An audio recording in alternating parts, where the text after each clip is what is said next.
Tantor Audio, a division of Recorded Books, presents Wanted by the Devil by Joanna Blake, narrated by Troy Duran and Kendall Taylor. Prologue. Devlin sat at the bar at the clubhouse. It was a typical Tuesday night at the Spawn's headquarters.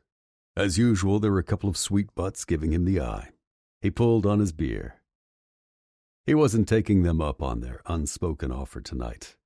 He hadn't in a while, especially now that the time was getting close.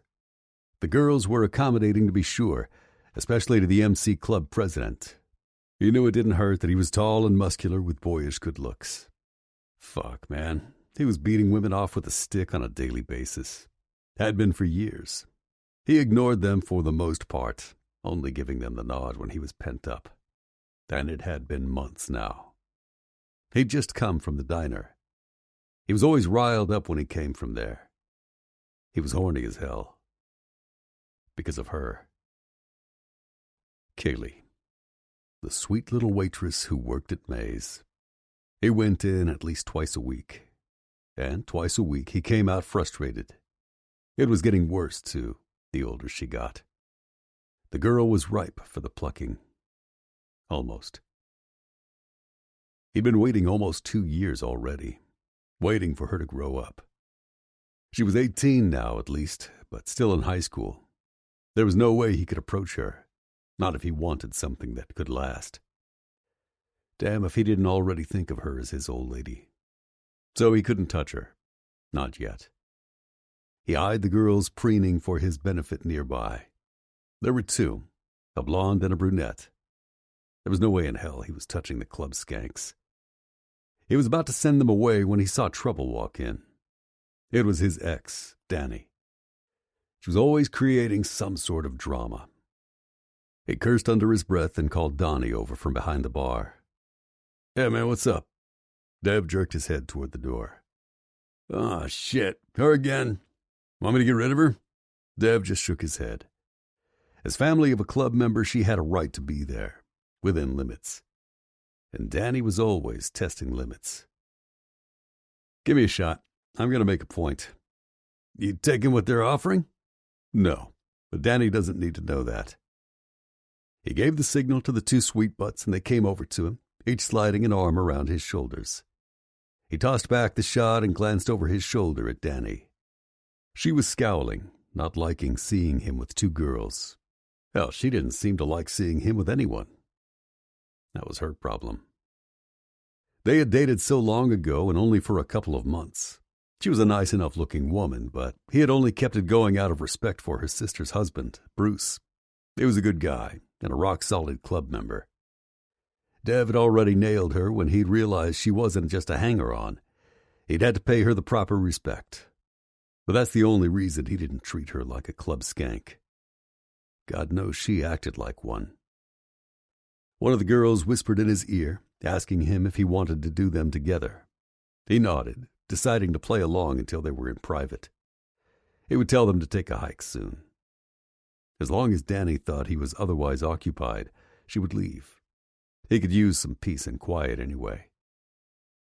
Dev stood and the girls followed him out of the barroom. They went into the back of the clubhouse and up the stairs, where that led to his private crib. It was just a bedroom and a bathroom, but as club president, it was his, and his alone. There were other rooms for the rest of the club to crash, but this was his own personal space. "Give it 5 minutes, then you can go." "You don't want to party?" "No, it's too soon." "Soon till what?" "Too soon till I get what I really want." The girls shrugged and sat on the edge of his bed, playing with their phones until he told them they could go. He pulled deeply on his beer and grabbed another one from the small fridge in the corner. He was beat and didn't want to take the chance Danny was still down there. The only way to get rid of her was to be with someone else. And soon, that was not going to be an issue. Pretty soon, it would be official. He was about to be a one-woman man. Chapter 1. Kaylee. Someone was following her. Again. It was a perfect day. A warm, early summer day in the middle of June. The sun was shining, the birds were singing, and she was being followed. She felt like a deer being stalked by a wolf in the woods. She knew they weren't there to hurt her, but she didn't understand why they were stalking her if they weren't going to pounce. Kaylee picked up the pace and hurried down the hill toward North Avenue. She had just been to school to collect her diploma. She had missed the ceremony, but she'd formally graduated. Now she was carrying the pretty blue folder home, along with the contents of her locker. She'd missed the last few weeks of high school due to mono, but her grades had carried her through. Mono. What a joke. They called it the kissing disease, as if anyone ever kissed her. The boys in her school had never even tried in years. All around her, people were partnering off and hooking up. But she was alone, with only her mom and a few friends to keep her company. It wasn't like she was unattractive. Kaylee knew she was cute, hot even. With long dark hair and big brown eyes, she knew she had a pretty face. Her body was curvy, too. It made her look older in a way that belied her innocence. And she was innocent, painfully so. Halfway through her sophomore year, all the boys in school had abruptly left her alone. They didn't just stop flirting with her or trying to get her to go out with them. They started avoiding her gaze, even ignoring her. It was like they were pretending that she didn't exist. The entire male population of her high school flat out ghosted her overnight. It was weird. That was around the same time she'd started noticing the bikes. Wherever she went, whatever time of day, it seemed like there was always a bike behind her. Not just a bike either. A bike. It wasn't so crazy to see hogs around. She did live in California, and everyone knew the riders ran the town. But still, it was weird. It had all started when she was working the counter at May's, the old-school diner that most people still called the soda shop. She'd worked there since the age of 14, when her mother had insisted she get a job. Her mom had been true to her word, helping Kaylee save her money for school and making sure the bare necessities were met. But it wasn't really enough. It never was. Even with the babysitting jobs Kaylee took when she wasn't on the schedule, even with her mom working 2 jobs, there they were, both of them working their tails off. They had what they needed, but Kaylee couldn't afford to wear all the cute outfits that some of the girls at school wore. It hadn't stopped guys from asking her out. Not until sophomore year, anyway. She'd never let any of them get past first base, though. She'd been too shy and too young. Plus, none of the scrawny teenage boys she went to school with had been tempting. And now? Nada. What was even the point anyway? She hadn't noticed even one boy since she'd laid eyes on the gorgeous biker with the green eyes. Not even on TV or in magazines. None of them were him. Devlin McRae. It had taken some doing, but she'd found out his name. He was a regular at May's, but apparently only when she was working. In fact, he came in every time she worked a shift. She knew because Jeffrey, the short-order cook, had told her. She felt a shiver go down her spine at the memory.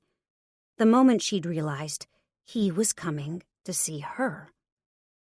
The mysterious, ridiculously good-looking guy with tousled dark blonde hair and green eyes. He filled out his worn-in jeans perfectly, not to mention the black leather jacket. He looked rough, like he had a past. But he was always polite and left her absurdly large tips. Huge tips, sometimes well over 200%. The guy tipped $20 on an $8 ice cream sundae, every single time. In fact, his tips alone probably made up at least a third of her entire college fund. Oh yeah, he was a mystery, all right. Devlin looked like a bad boy and tipped like a billionaire. Plus those eyes of his seemed to stare right through her. Of course she'd wanted to find out everything she could about him. What girl wouldn't? But she hadn't liked what she heard. First, he was older. A lot older. He was in his mid-20s and she was just a teen. Then there was the whole outlaw biker thing. No one had wanted to talk about him at first. Getting his name had been hard enough, but finding out that he was the president of the local MC club had taken even longer. Devlin was a rebel, riding the edge of the law. Way beyond being just a bad boy. He might as well be on the moon for all intents and purposes. He was most likely a criminal, and definitely the leader of a bunch of criminals and soon-to-be criminals. Off limits to someone like her, certainly. Her mother would never approve. Kaylee wasn't so sure she herself even approved, and that was while she sighed dreamily over his brooding eyes.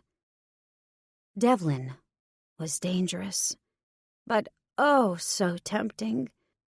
He was fun to daydream about. And she'd be lying if she said she didn't put on extra lip gloss when she heard the rumble of his bike outside May's.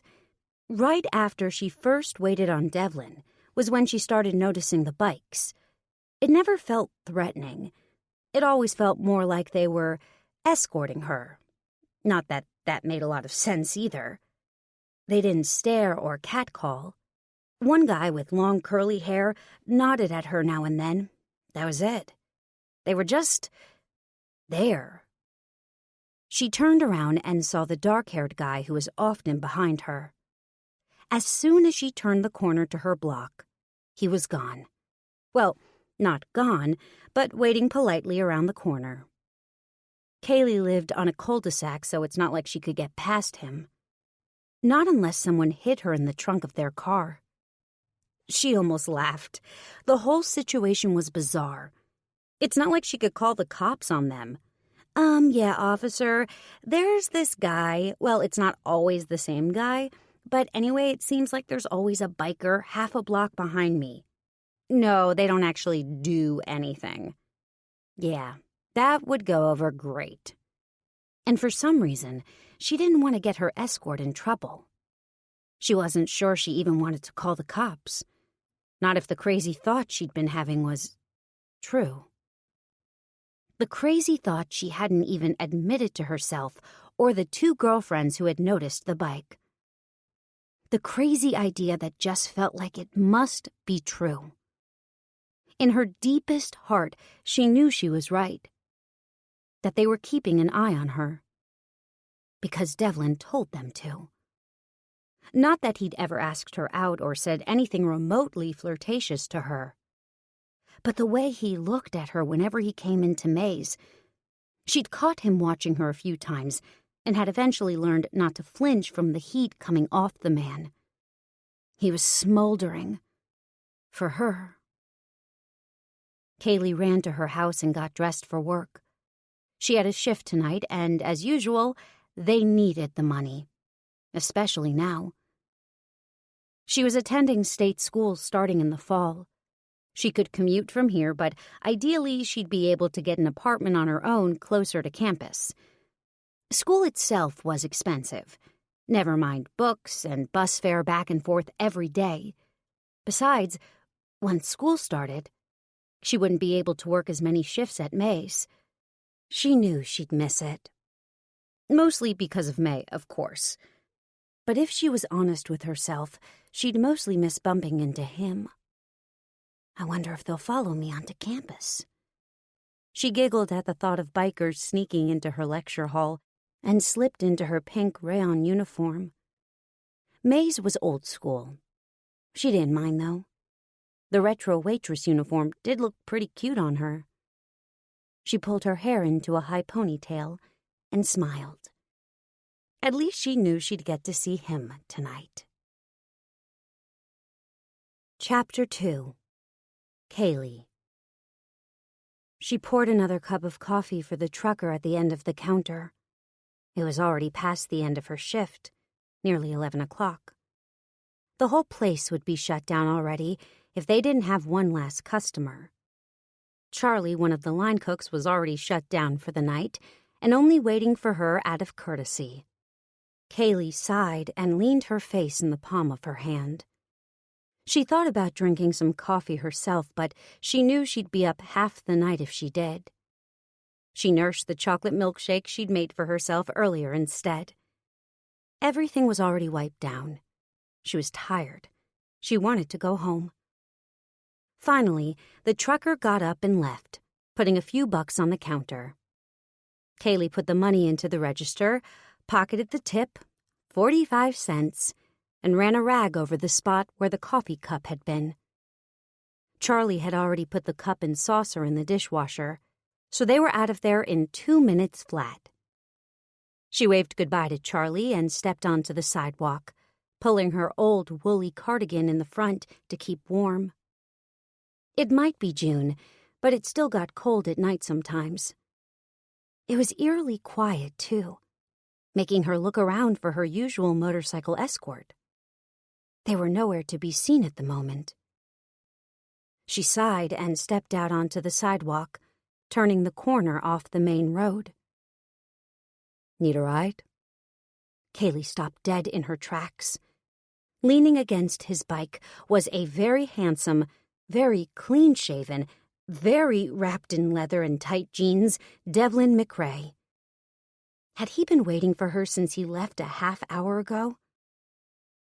"Hi." He grinned and looked up at her from under that lock of blonde hair that always seemed to be falling just so over one eye. Her stomach dropped nervously at the come-hither look in his green eyes. Bedroom eyes. So that's what that meant.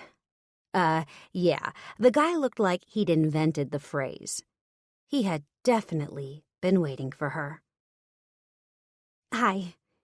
She swallowed nervously, wishing she had drank that cup of coffee after all. Maybe she'd be quick-witted instead of standing there like a dullard when the most beautiful and by far the most dangerous man she'd ever laid eyes on was, what, asking her out? Not that exactly, but he was offering her a ride on the back of his bike. She realized she hadn't ever seen him ride double before, with anyone. He didn't seem put off by her silence, though. He just held out his hand. There was a helmet in his other hand, for her. "Don't worry. I'll go slow." She could have sworn there was something in his smirk as she saw herself putting her hand into his. He wasn't just talking about the bike. He was talking about other things. She stared up at him as he slid the helmet over her head, locking the chin strap into place. He ran his thumb over her cheek as she blinked up at him, completely under his spell. "Snap out of it, girl." Before she knew it, she was behind him, her legs straddling the bike, her arms wrapped around his taut midriff. Even through the worn leather jacket, she could feel his muscles. Goodness, he had a lot of muscles. "Hold on." She tightened her grip as he revved the motor and took off. Her cheek was pressed against his shoulder, and suddenly, she could smell him. He smelled like oil, leather, and something else indefinable, but masculine, very, very masculine.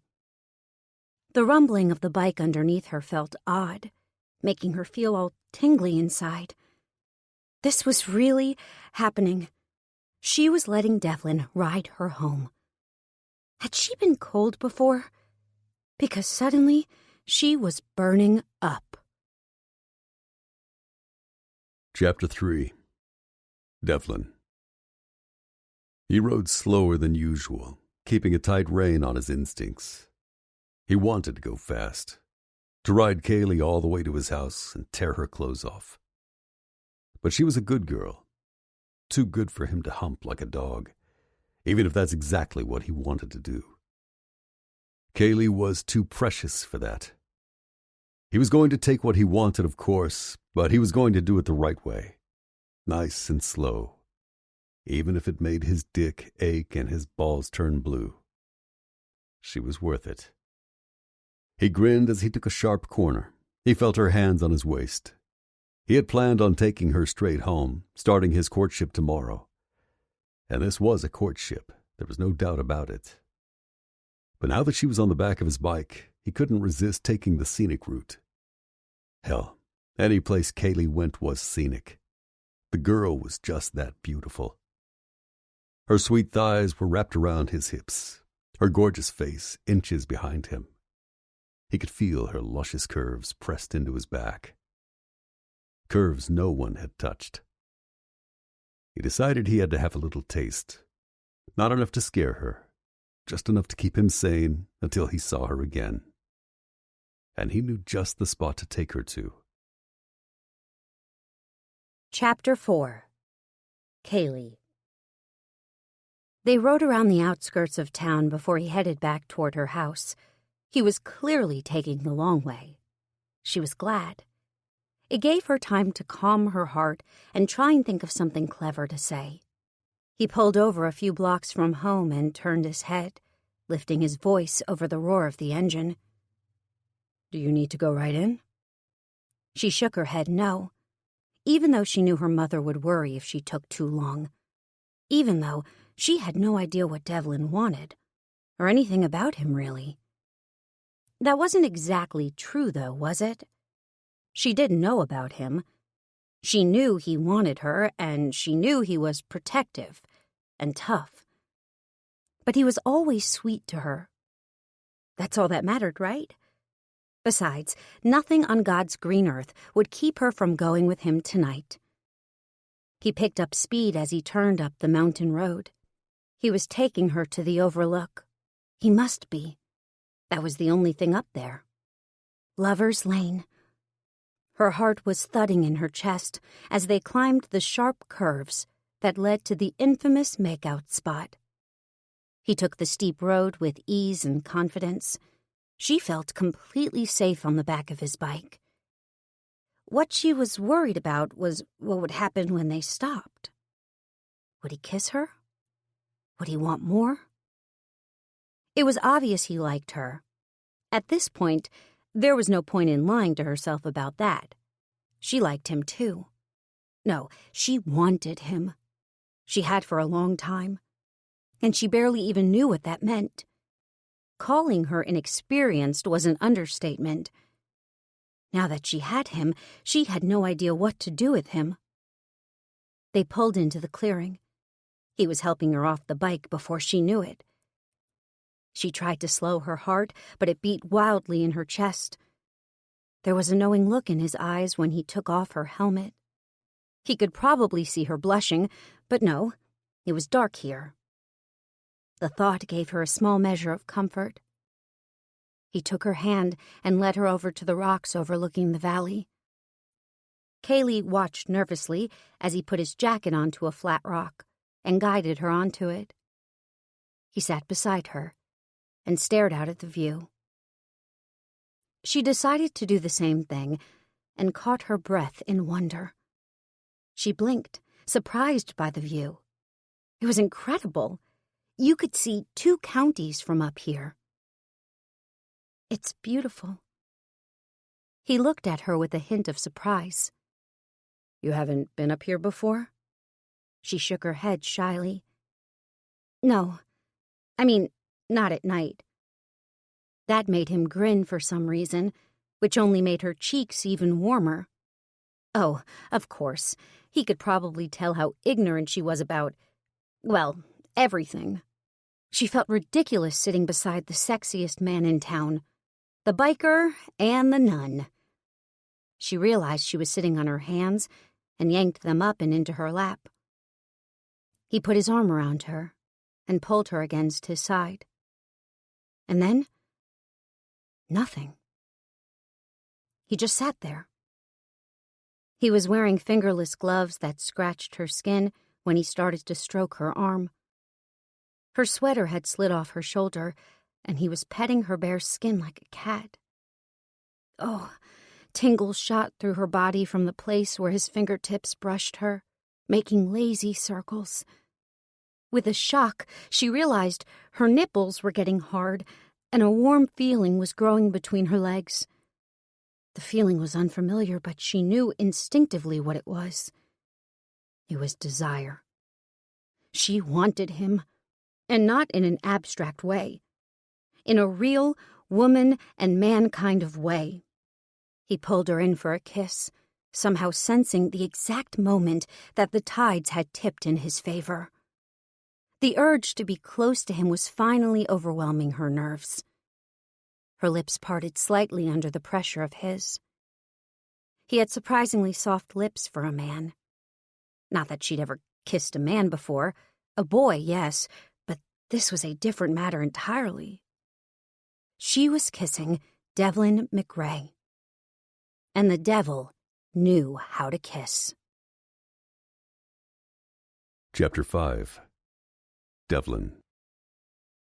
Devlin inhaled the scent of the innocent young beauty in his arms. She tasted so sweet, fresh and clean, and chocolatey. He smiled lazily against her lips. Though he felt anything but lazy, he felt like he could win a marathon, or face a bull in the ring. He felt like he could win a war with his bare hands. You are delicious. He lifted his head to look at her. Her eyes were still closed, and a dreamy expression was on her face. He liked it even better than the blush she'd worn when they first arrived. She didn't know it, but he had excellent night vision. He lowered his head quickly before she could come to her senses. He didn't want to give her time to think, or wonder why a nice girl like her was kissing the head of the most notorious motorcycle club in the county. Hell, the SOS were feared statewide. He grinned and slid his tongue along the soft pink lips, urging her to open her mouth. When she finally did, he eased his tongue inside, twirling it against hers. She let out a startled gasp before settling down again and letting him work his magic on her. It was clear she hadn't been kissed much. He smiled even wider into her mouth. Instead of turning him off, it inflamed him even more than he could have imagined. He liked her innocence. He liked it a lot. Of course, he was the one who made it clear to all the young men in town that she was off limits. The older ones, too. That was nearly 2 years ago, and clearly whatever experience she'd had at that point was halted in its tracks. Once he'd put his claim on her, no one had dared to approach her. He suspected they had barely looked at her in all that time, safer that way than looking and wanting. He was the one who'd had to watch her grow up and blossom. He was the one who had to wait. He pulled her closer, resting his hands firmly on her hips. He resisted the urge to squeeze her round bottom or slide his hand up to her breasts. If she was any of the other women he'd betted over the years, they'd be naked already. But he'd waited this long for Kaylee, and he could wait a bit longer. He wanted to ease her into this, make her want him as much as he wanted her, if that was even possible. Not too much longer, though. The bulge in his pants was already becoming uncomfortable. Better to stop for now. They had time. If he had his way about it, she'd be available to him every night from here on out. Forever. He gritted his teeth and lifted his head. He'd stopped sleeping with the girls who hung around the club a couple of months ago, knowing that it was almost time to make his move with her. Kaylee was the sort of woman that you didn't mind giving up cheap thrills for. Besides, he had a feeling there were plenty of thrills ahead. For both of them. I better take you home now. Don't want to worry Mama. Chapter 6. Kaylee. He brushed his knuckles over her cheek, his eyes oddly dark and somber. His gaze was somehow hot and tender, all at the same time. Come on, sweetheart. He smiled ruefully. Before I change my mind. She nodded, ashamed to admit to herself that she didn't want to leave. Didn't want him to stop kissing her, touching her, maybe even more. She'd forgotten completely about the time. She glanced at her watch and gasped. He was right. Her mama was going to be worried. Normally she'd be home by now. No, An hour ago. Dang. He helped her onto the bike, fixing the helmet into place again. Then he swung on gracefully and kicked the throttle. She wondered how many times he'd done that. Thousands, probably. He made it look so easy, like a panther leaping into a tree. She rested her cheek against the leather covering his shoulder, inhaling deeply. He hadn't pushed her to stay out or go further than she wanted to. In fact, if anything, he'd left her wanting more. They pulled up to her house, making her realize that he knew where she lived. Of course he did. He'd been having her followed, hadn't he? She bit her lip as he lifted her off the bike and undid the strap of her helmet for her. He ran his thumb over her lip this time, his eyes hooded with desire. She closed her eyes, hoping he would kiss her again. "Hi, Devlin!" Kaylee jumped at her mother's voice, but Devlin didn't move. She peeked up at her mother and was surprised to see a placid look on her face as she smiled benignly at the man who'd driven her home on his motorcycle. His big, mean-looking motorcycle. "Good evening, Mrs. Thomas." He grinned and winked at Kaylee's shocked expression. "You didn't think I was going to take you riding without asking permission, did you?" He pressed a quick kiss to her lips. "Sleep well, sweetheart. I'll see you tomorrow." Her mouth was open as he climbed back on his bike and rode away. She noticed he hadn't asked for a date. He just told her he'd be back and assumed she'd be waiting. But somehow she didn't seem to mind. Her mother gestured her inside with a knowing grin. What did he ask me?" "Yes, and more importantly, when?" Her mother grinned and locked the door behind her. "That's between him and I. Now off to bed. You have a long day tomorrow." "I do?" Her mother just smiled and kissed her goodnight. Chapter 7. Kaylee. Her mother shook her awake at 8 a.m. Every fiber of her being longed to stay in bed. High school was finally over, and she didn't have to work at May's or babysit today. There was plenty of time to do her house chores later. She hadn't slept late in so long. "What is it? Is everything okay?" "Yes, sweetheart. Devlin is picking you up soon." That got her attention. She sat up. "He is? What for? How soon?" Her mother shrugged and said, "About an hour. I'll let him tell you about it. But he said to wear something comfortable and bring a sweater. You'll be out all day." She stood up abruptly. Her mother turned back from the hallway. "And a bikini." "What?" She ran after her laughing mother, swatting her bottom.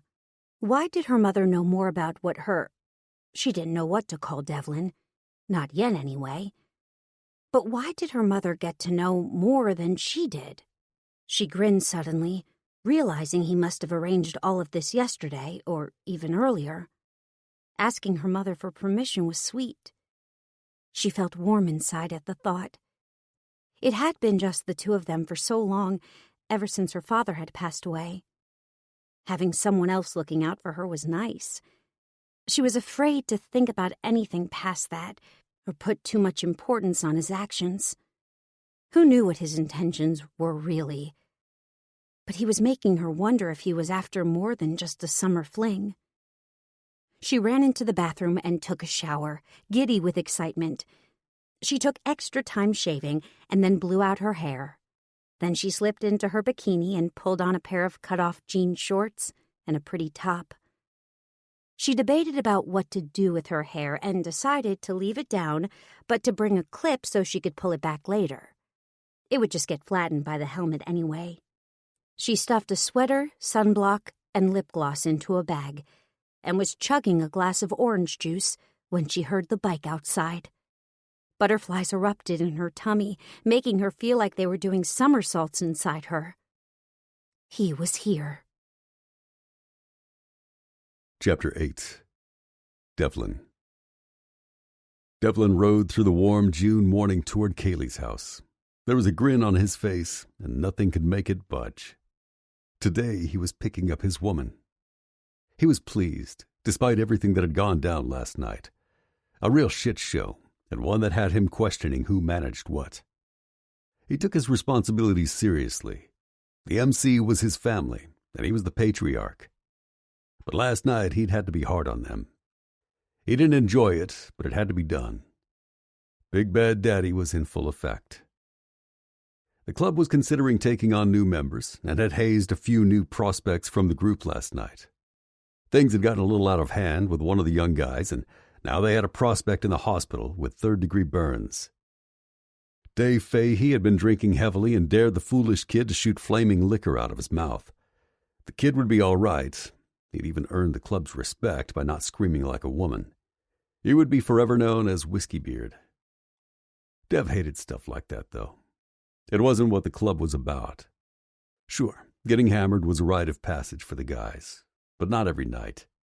And hurting each other was wasteful. They had enough enemies in the state who were willing to do it for them, on both sides of the law. Dave had been fined and had lost club privileges for a month. Whiskey Beard would be all right, and hopefully they had learned a lesson about being reckless or hazing prospects too hard. Plus, they didn't need any more attention from the police. He pushed aside the thought of the local law enforcement. Sheriff Dooley in particular had a hard-on for Devlin. His second-in-command officer, Grant, was just as bad. Dev got facetious parking tickets on a weekly basis. He often found himself with a tail when he was out on his bike.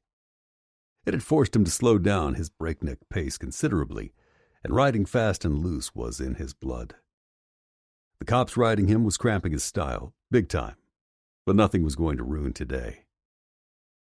Today he was going to help Kaylee celebrate her graduation and introduce her to the club and their old ladies. It was time to make things official. Sure, it was fast, but he'd been laying the groundwork for years. He'd made his decision, and it was obvious to him that Kaylee was on board with it. He grinned, imagining her wearing his jacket and nothing else.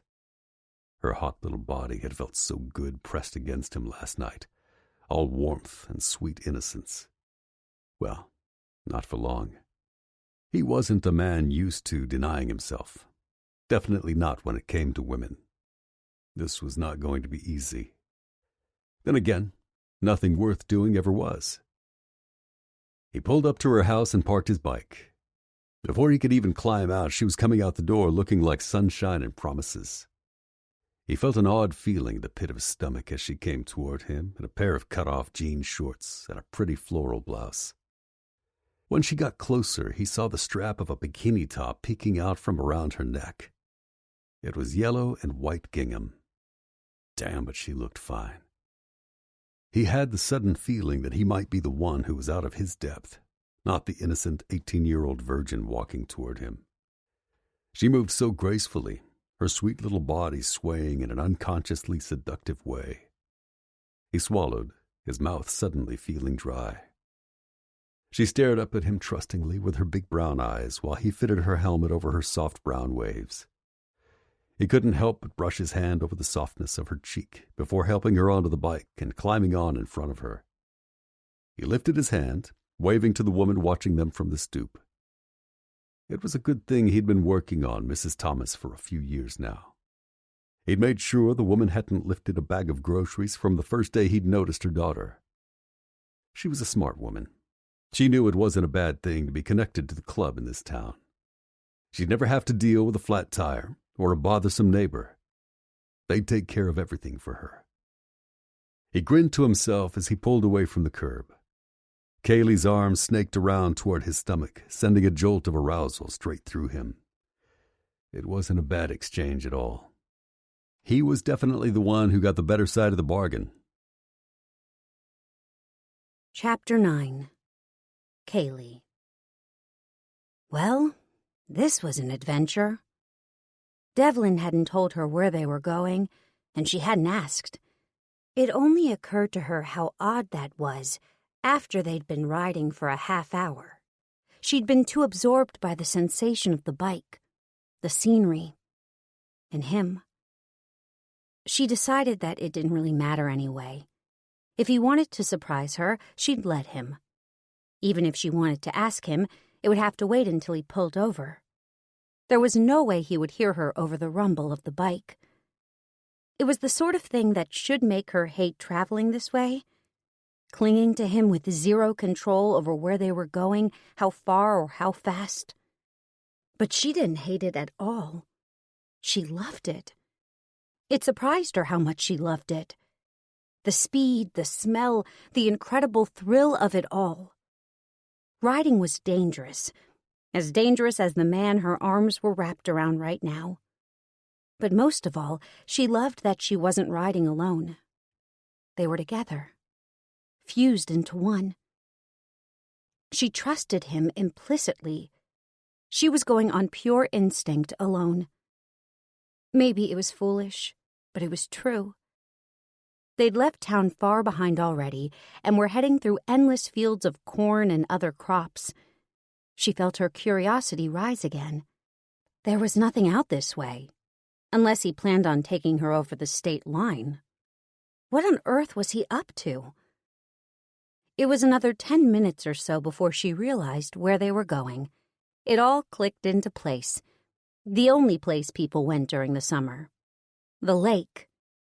People went out here to swim all summer, but right now, there was an even bigger draw. The county fair was on.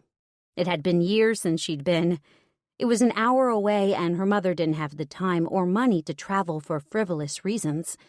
But Kaylee remembered it well. As a child, she had always loved the little day trips they'd taken as a family, back when her father was still alive. It had been a yearly event for them. Afterwards, though, the trips had stopped. A lot of things had stopped. She didn't blame her mom, though. Raising a child alone was difficult, and she didn't have an extended family to help out. They'd had fun in other ways, but her mother wasn't the sort to kick up her heels or laugh at something just for the fun of it. That had been Kaylee's dad. The joker, the prankster, the life of the party. She missed him each and every day. Her mom did, too. He'd been the one who came up with the fun ideas of things to do. He always had a plan or a game to play. But he could be serious, too, like about Kaylee knowing that she had self-worth. He'd instilled that in her early. Don't be a pushover, Kaylee. Stand up for yourself. She'd listened to him when he said that. She'd heard. He told her that people expected pretty little girls to do what they were told. But he taught her that being right was more important than being nice. She had a crazy feeling he'd approve of Devlin, despite his bad boy reputation. She was still thinking about her father when they pulled up to the campgrounds next to the fair. Devlin parked the bike near a row of Harleys. A bunch of people waved at him, but he just nodded and helped her with her helmet. "Are you hungry?" She shook her head. "Thirsty?" She shook her head again. "Do you need to use the facilities?" She blushed and shook her head. "No, thank you for asking." He grinned as if that were the cutest thing he had ever heard. For some reason, it annoyed her that this big, tough man was treating her like a puppy. A desirable puppy, but a pet all the same. She frowned at him. "What is it?" "So polite. It's adorable." Her cheeks got warm as he leaned down to kiss her. It was only the second time he'd kissed her. This was different. This time it was in broad daylight. She sighed as his lips pressed into hers. His arm slid around her waist to her lower back. His hands were warm and... "Dev, I hope you're hungry. We're grilling already, man." Devlin lifted his head with an exaggerated sigh.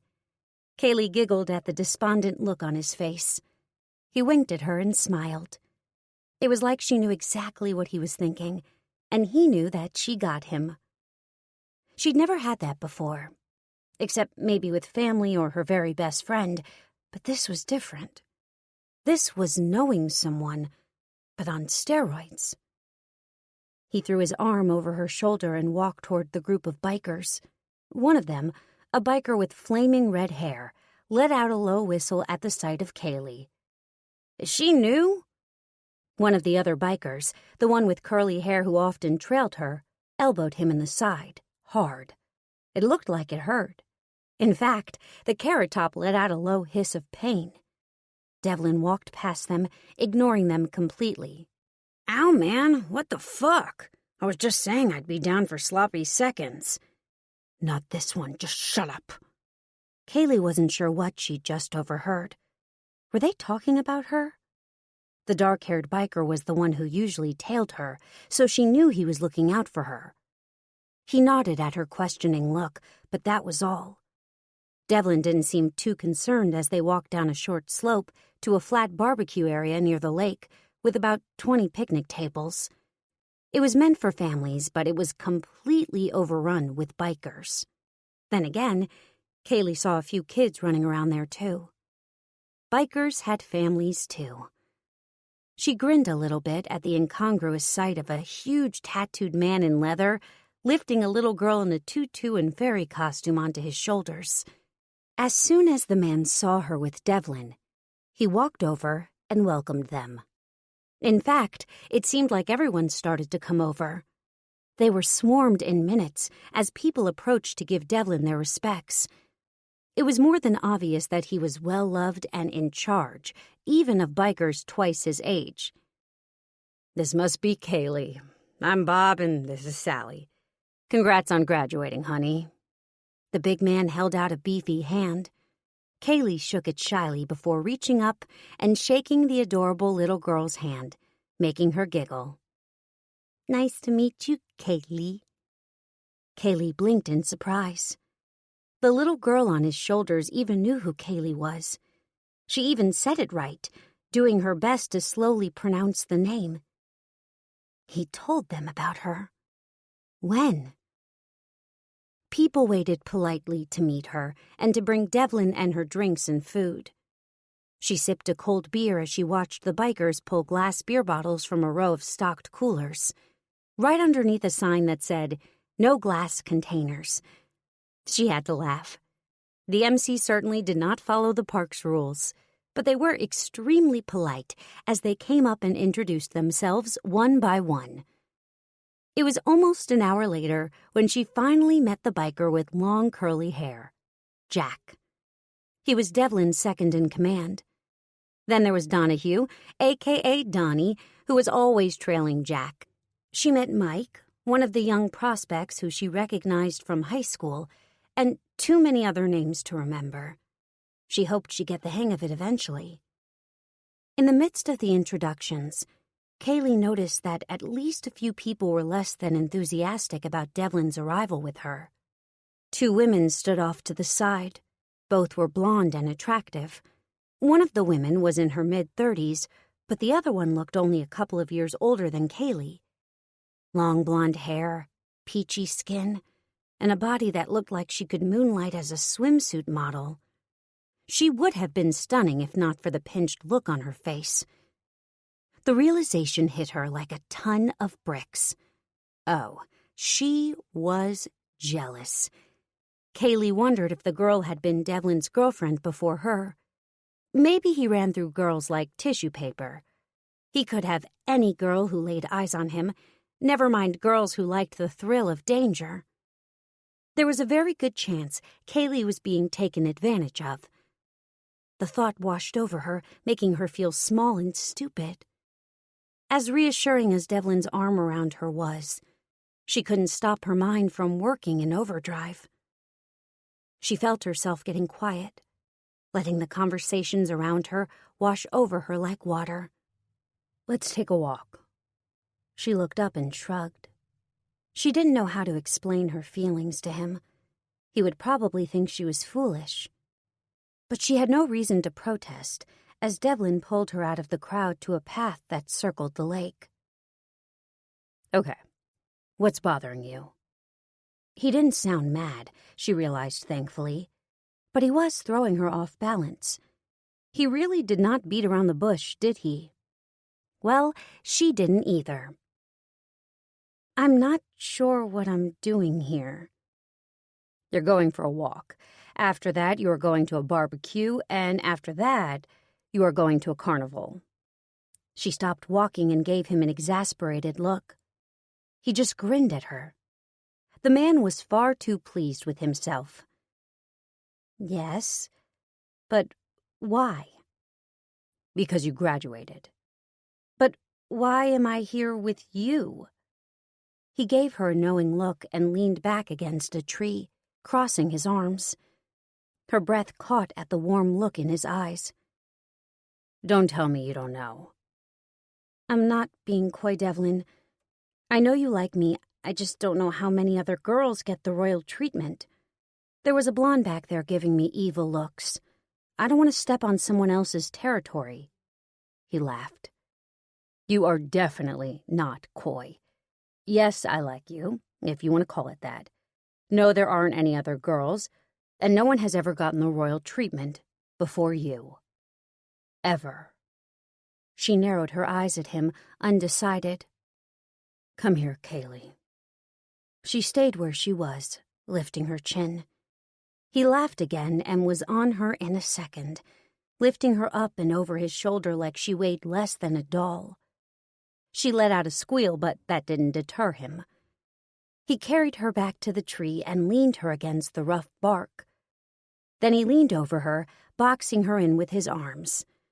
Her breath was coming fast and shallow as he leaned forward with a heavy-lidded look in his eyes. She looked away, suddenly nervous. He lifted her chin with one hand, forcing her to meet his eyes.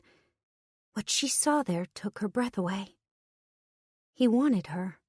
Even more than she realized, it was written all over his face. I know what I want, and I go after it. I don't lie and I don't cheat. I'll take care of you if you let me, Kaylee. Her mouth opened slightly at his proclamation. Are you asking me to be your girlfriend? He just grinned and leaned forward, his mouth less than an inch from her ear. His breath fanned her sensitive skin, making her break out in goosebumps all over. I'm asking for a little more than that. I play for keeps. Oh. Her whole body was tingling from his nearness. She was trembling a little bit, she realized. She hoped he didn't notice. He kissed her ear and below it, nuzzling her neck deliciously with his soft lips. So? What? Her voice sounded breathy, a ridiculous caricature of an easy woman to her ears. He kept kissing her neck, working back up to her ear. Is the answer yes? She could barely think, but she managed to get out a shaky nod and a whispered yes. He lifted his head and smiled. He was staring down at her with a triumphant look on his face. Good, because I wouldn't have left you alone anyway. She should have been annoyed at that, but she wasn't. He was heavy-handed and bossy. But his fingers were so gentle as they stroked her cheek. She didn't take offense at his words. Instead, it sounded like a proclamation of something deep and true. They both moaned as he finally kissed her, their breath commingling as they grasped each other desperately. He lifted her slightly, pushing her back into the tree trunk and pressing his body against hers. He wedged his narrow hips between her thighs. She gasped at the feeling of his hardness pressing into her belly. Oh, God, he wanted to. She let out a loud squeak and froze up. He was laughing again as he pulled away, stroking her hair gently. No, Kaylee, I'm not going to try to do that in a public park. I knew that. His stunning green eyes were warm and tender and knowing all at once. Did you? She just stared at him, hoping her breath would return to normal, hoping she'd get used to the whirlwind of emotions he created in her so easily. It was annoying how easy it was for him to turn her upside down. She decided it was important that he didn't know the extent of the control he had over her body and senses. She had to play it cool. It wouldn't be easy, but she had to try. Otherwise, he'd run away with her heart, and she'd be left without it. She had to try and trick the devil. Chapter 10. Devlin. Devlin stared down at Kaylee. Her gorgeous breasts were heaving with excitement. Her innocence did something strange to him. It made him feel like this was all new. He wanted to toss her over his shoulder and carry her into the woods and have his way with her. He could imagine her writhing beneath him as he took her for the first time. She would be sweet and shy as he had his way with her 6 ways from Sunday. In fact, he was sorely tempted to find a place, any place, as long as it was nearby, to spend the rest of the day taking her. But he knew it wouldn't do. Kaylee was not the sort of girl you screwed in the woods or a parking lot. Plus, she still looked concerned about something, even though he'd kissed her senseless less than a minute before. "Any other questions for me, sweetheart?" Yes. Just one. Go ahead. Why me? It can't just be my... He grinned and raised an eyebrow. "Your charms?" She nodded sheepishly, and he almost laughed. Kaylee might be shy about the way she looked or the effect she had on men, but he was not. "You must know you are gorgeous." She shrugged, and he knew instantly that she might have a hint, but she definitely did not know. Not about the way she made a man feel when he thought about having her, or even just looking at her. Not a thing. Her charms were exceptional, and certainly part of the reason he'd been drawn to her. She was way beyond pretty, with her big eyes and sweetheart lips, and her luscious body would put any celebrity to shame. Her long dark hair and silky skin made his hands itch to touch her. He never had a type before, but if he had, she would be it. But that wasn't how he'd first noticed her. He'd had a much more important reason. In fact, he had started going to the diner because of Johnny. That's part of it. "You are incredibly beautiful, Kaylee." She looked doubtful at that.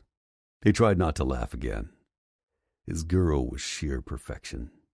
Beautiful but not vain, naturally sexy without any artifice or vulgarity. She deserved an answer, though, not flattery. He took a deep breath, hoping she wouldn't take this the wrong way. "It started with Johnny." Johnny? The little boy who... He nodded. Johnny was mentally disabled. Sweet kid, industrious, even had a paper route. But he was special, and he'd had a hard time of it with the other kids making fun of him around the neighborhood. He was just smart enough to know he was different. Being sensitive wasn't a gift when you were different like he was. That was the hardest part of all to watch. Johnny was always talking about this pretty girl who gave him an extra scoop of ice cream at May's. The kid loved going to that place. He even got a second job so he could afford to go in twice a week. Kaylee nodded, her huge eyes soft with the memory. He was a sweet boy. All I did was talk to him. It meant a lot to him, Kaylee. So after he died, I went in there to have his favorite, in his honor. She smiled sadly. Banana split with extra nuts. Right. And then this stunningly beautiful girl walks over and takes my order. I couldn't believe there was an angel like you in this town. I fell for you right there on the spot. You did? He nodded solemnly. I did. Unfortunately, you were a little too young for me, so I had to wait. I still don't understand. You knew him well? Did he come around the clubhouse or something? Yeah, he hung out there a lot. Johnny was my brother. Her eyes got wide, and she covered his gorgeous lips with her hand. I'm so sorry, Devlin. I didn't know. We were all so sad about what happened to him. Oh, God. She stared at him. He could see she was finally putting the pieces together. Johnny and his mother had died in a car accident. He knew the instant she understood who he was and what he had lost that day. You lost your mother, too? Oh, God, I'm so sorry. Chapter 11. Kaylee. He smiled at her softly, as if he really appreciated the words, as if they meant something. The big, strong man in front of her was much deeper than she had thought. He had a big heart. She knew it without a doubt. Up to that moment, he'd been someone exciting and strange. In the space between a few heartbeats, she fell for him too. Thank you. She inhaled, trying to regain her equilibrium. So, that's why you came in every week? Yes. He gave her a dark look that was full of meaning. It sent a thrill right through her. He was being more honest with her than anyone ever had before, other than her mother. I had to check up on you and see how you were doing. Oh. His smile widened and he leaned in closer. I kept hoping you'd give me an extra scoop of ice cream, but you never did. He looked so sad for a minute that she laughed. He gave her a funny look. You've been waiting this whole time? That was almost 2 years ago. Waiting? She blushed. For me? Chapter 12. Devlin. I couldn't exactly ask you out when you were 15, could I? She giggled, and he felt a shot of lust go straight to his gut. Her laugh was so sweet and innocent, but not shrill or exaggerated like so many girls. It was just perfect. Everything about her was natural and sweet and real. He stroked the soft skin of her arm as he waited for her to answer him. I guess not. He knew what she was asking, and he wasn't going to lie to her. She didn't need to know how many girls he'd had, or how many offers he'd turned down, including a couple of girls who'd wanted to fool around last night at the clubhouse after he'd dropped her off. If they had been together, or even talked, he would not have touched another woman. But she'd been out of reach, and he'd partaken of the easy pickings at the club now and then. I'm not a monk, Kaylee, but I will be true to you. Okay. I will be true too.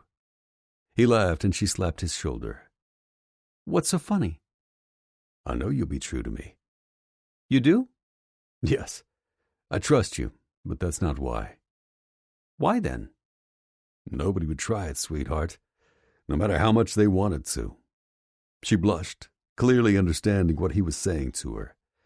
Nobody messed with Devlin or his writers. Come on, let's get something more to eat. Chapter 13. Kaylee. Kaylee licked the hot sauce off her fingers and leaned back on the blanket that had magically appeared for them. So far, she'd had 2 full plates of food and 2 cold beers. Everything was brought to her just because she was with him. She was already getting used to that. All the little things the people in the club did for Devlin. It wasn't just the club members. It was the prospects, the girlfriends, the hanger-ons. Even the older generations were represented and went out of their way for Devlin.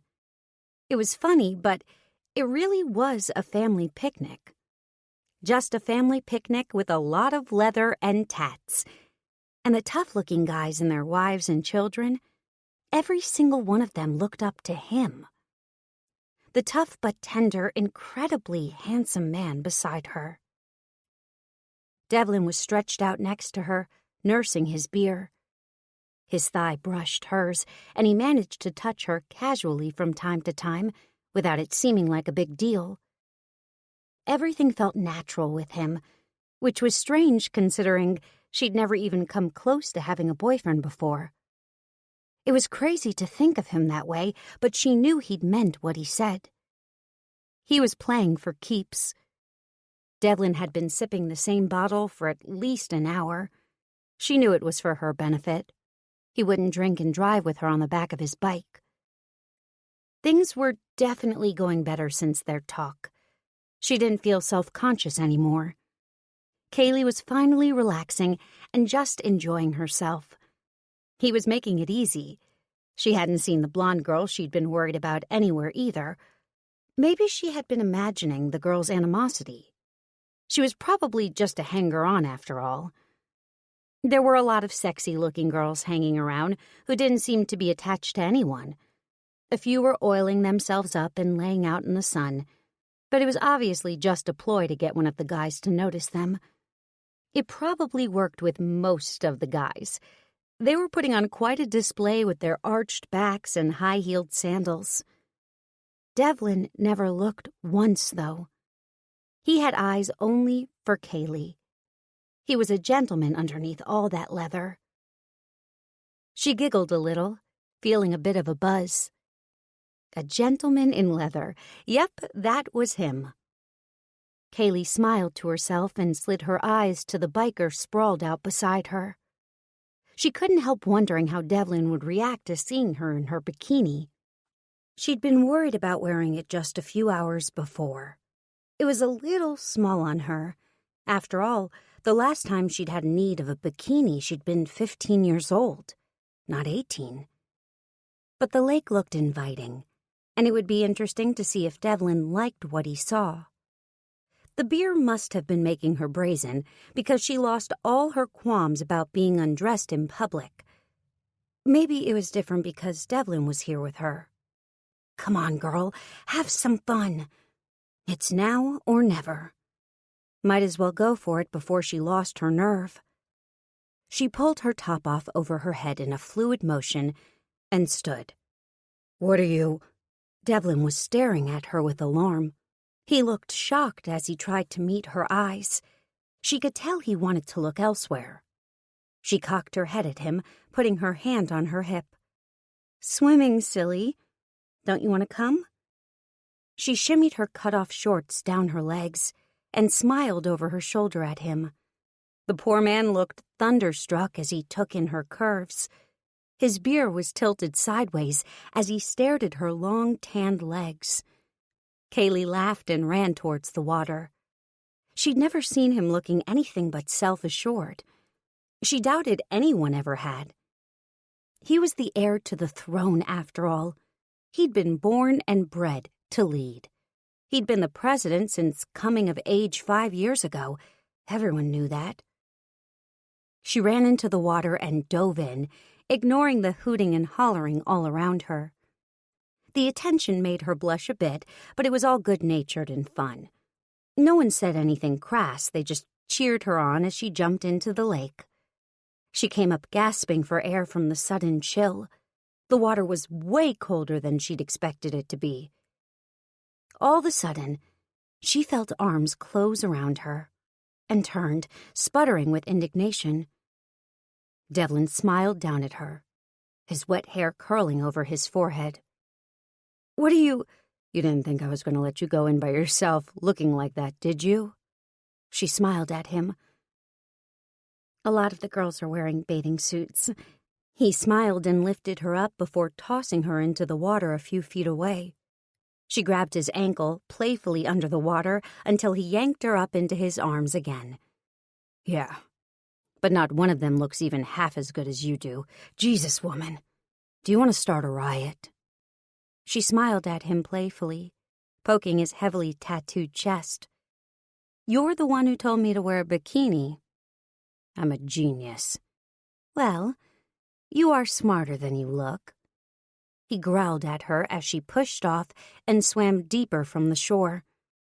They took turns splashing each other. Devlin lifted her into his arms and kissed her before dragging her under again. They didn't notice the eyes watching them from across the lake. Chapter 14. Devlin.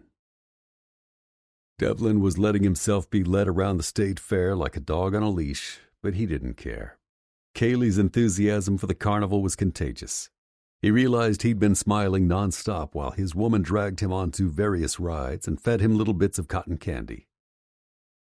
His woman. He stole a quick kiss, as he'd been doing all day. Damn if she didn't taste like sunshine and cotton candy. He wondered what she'd taste like elsewhere. Probably just as sweet. Dev spent the day daydreaming about the future like a girl, except his daydreams had less to do with white dresses than with seeing what was underneath. and all the fun things he could do with that amazing equipment. Though he thought about the white dress, too. Yeah, it was pretty much the best day of his life. He was grinning like a fool as Kaylee tugged his hand, pulling him this way and that, until he'd noticed her. The girl with long blonde hair was following them. Damn it, Danny. A couple of years ago, he had had a thing with Danny. Nothing serious, just fooled around a couple of times. She was a good-looking girl, but her attitude was always out of control. She had always acted like she ran the club herself, not to mention that her mood swings made her not a lot of fun to be around. She was the younger sister of one of the club's old ladies, so he couldn't just ignore her until she went away when he was done with her. That's what he usually did with the sweet butts, and they usually got the message, not Danny. He'd had to sit down and have a talk with her about why it wasn't going to work out. Hell, they'd just been kids. It was never going to work out for them anyway. There was no white picket fences in their future, not like what he saw with Kaylee. There was no comparison, and never had been. But Danny hadn't taken it well, and she hadn't given up hope. Maybe this was his fault. He'd never had a girlfriend in all the time since. Lots of girls had helped him pass the time, but never for more than a night or two. Then again, Danny hadn't much liked any of those girls either. Usually he just ignored her and went about his business, but this was different. Kaylee had already noticed Danny, and he didn't want the psychotic blonde upsetting her. He wouldn't let Danny intimidate his woman or ruin even a second of her celebration today. Kaylee had already mentioned a blonde girl staring at her. It would not make her happy if she found out Danny was his ex, or that she'd been trailing them all night. He would do anything to protect Kaylee, even if he had to flat out tell Danny to back off and risk offending TJ and his old lady Janine. Enough was enough. He was the club president, and this shit needed to end. Now. Danny's behavior didn't make a lick of sense, though. Danny had to have known about Kaylee for a while now. Everyone in the club did. Dev hadn't been shy about his plans for Kaylee, even foregoing women for the past 6 months. Hell, it was closer to a year. And not just his surprisingly monk-like behavior either. He'd been having the guys look after Kaylee for so long now, it was hardly a secret. So acting surprised and jealous seemed even crazier than the usual Danny's a nut job bullshit. But there Danny was all the same, stalking them like a jealous ex-girlfriend. Which she hadn't been. Not really. He frowned as he followed Kaylee into the funhouse, catching a flash of blonde hair behind them. Damn it. Thankfully, Jack and Donahue were with them at the moment, making sure no one hassled them. They were there for Kaylee's security. Not that Dev couldn't protect his woman with his life. He could, and he would. But the guys were providing extra eyes so Dev could relax and not be in bulldog mode. It had been working up to that moment. He jerked his head backwards and whispered, "Get rid of her." Jack was gone in an instant, leaving Donahue to trail them through the funhouse. Kaylee was laughing as a clown jumped out at them.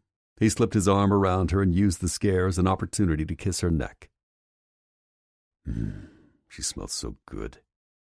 He wanted to toss her over his shoulder and have his way with her. Not just once, either. He wanted her every which way, over and over. 50 times would barely start to scratch that particular itch. Dev knew he was going to have a hard time waiting to get Kaylee in his bed. It was the hardest damn thing he'd done yet. He'd waited so long for her already. He'd wanted her since he first laid eyes on her, back when she was jailbait. Hell, even if he knew he'd have her in his bed within the hour, it would be a painful wait. But he had promised himself, and her mother in less explicit terms, that he wouldn't get her in bed for a week. He would take the time to let Kaylee get to know him. She deserved that. Dev knew she was a complete innocent. He had to make sure she was ready before he convinced her to lay down with him. That part would be easy. He wasn't worried about turning her on. Getting his body to hold off for release was something else entirely. This week was going to be sweet torture, but he could hardly wait. He could ease into it, though. take things a bit farther every night. He grinned at the thought, planning explicitly what he would do each night and where. Only 5 more nights to go. The night he'd driven her home counted as a full day, right? He shook his head at his own thoughts. Sure it did. Who was there to tell him any different? Not a damn soul. His eyes lit up as he watched her cute little ass climb the stairs that tilted this way and that. He couldn't wait to get his hands on it. That ass was his. Chapter 15. Kaylee. You feel so nice, sweetheart. Kaylee inhaled as Devlin's hand closed over her breast. His touch was gentle, but it was the first time anyone had touched her that way. It was strange and exciting. They were on the swing in the playground across the street from her house, hidden from view. They'd been kissing for a half hour at least when he started sliding his hands over her body, getting more and more intimate with each pass. She was surprisingly relaxed about kissing Devlin. She liked it a lot, so much it almost scared her. He still made her head spin, but she wasn't terrified of doing it wrong anymore. Not like she had been the first few times. He'd made it very clear she was good at kissing, or at least he thought she was. She swirled her tongue against his playfully, eliciting a low growl from his throat. She was already starting to get used to his sounds. He made the sexiest little noises when he was kissing her, and now that his hand was wandering, his breathing was getting raspy. The heat of his palm disappeared, and a finger replaced it, tracing the outline of her nipple lightly. She arched her back and sighed. Her nipple was poking through her bikini and thin cotton top. Her sweater must have fallen off, or he had pushed it off to get better access to her body. Her breathing was starting to get as raspy as his. A strange feeling was coursing through her body, centering in between her legs. He growled and pulled her off the swing, pressing her against the steel pole support system. She felt the heat coming off his body as he kissed her deeply. This was more intense than the other times they had kissed. He wasn't being playful now. He was serious. She gasped as he pinched her nipple lightly. He laughed throatily, resting his forehead on hers. Oh, so you like that, do you? She didn't trust herself to speak while he traced the collar of her blouse with his calloused fingertips. She could hardly breathe, let alone think or speak. The way he touched her, well, it made her head spin. He dipped his finger inside to pull on her bikini strap. His other hand reached around her and pulled her tightly against him, against the burning heat of his erection. Oh, God. He pulled her top down and to the side, then pushed the triangle of her bikini top covering her breast aside. Suddenly, she felt the cool night air on her breast. Just like that, she was completely bare to him. She knew no one could see her in the dark, and that she was covered from the sides and back. But Devlin could see her. His eyes flared and darkened in the dim light. If it had been brighter, he would have seen her flush. He moaned and lowered his head to her chest, suckling her nipple lightly. She felt herself slipping backwards in his embrace as her hands wound through his hair, clasping his head closer to her. She should have been shocked, but she wasn't. She should have been ladylike and stopped him, but she couldn't. His hot tongue felt too good. There was no way she could have stopped him now. In fact, if he had pulled back, she would have begged him not to. He moaned and rocked his hips into hers. He pulled her top down on the other side and started kissing her other breast. Now he was alternating back and forth, using his hands and lips to tweak her nipples, driving her insane with desire.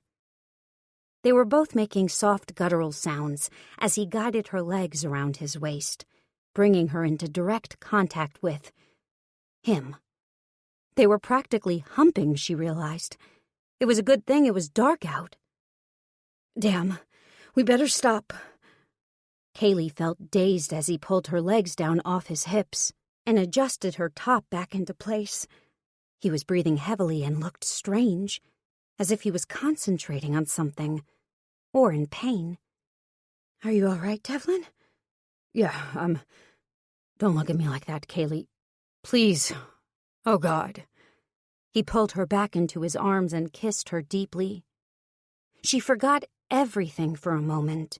Who she was, where she was, who he was to her. She was just nerves and skin and muscles and bones, all of them wanting one thing. Him. If he had wanted to take her virginity then and there, she would have let him. He let out a muffled curse as he forcefully lifted her to her feet, placing her at arm's length from his body. She chewed her lip and stepped toward him.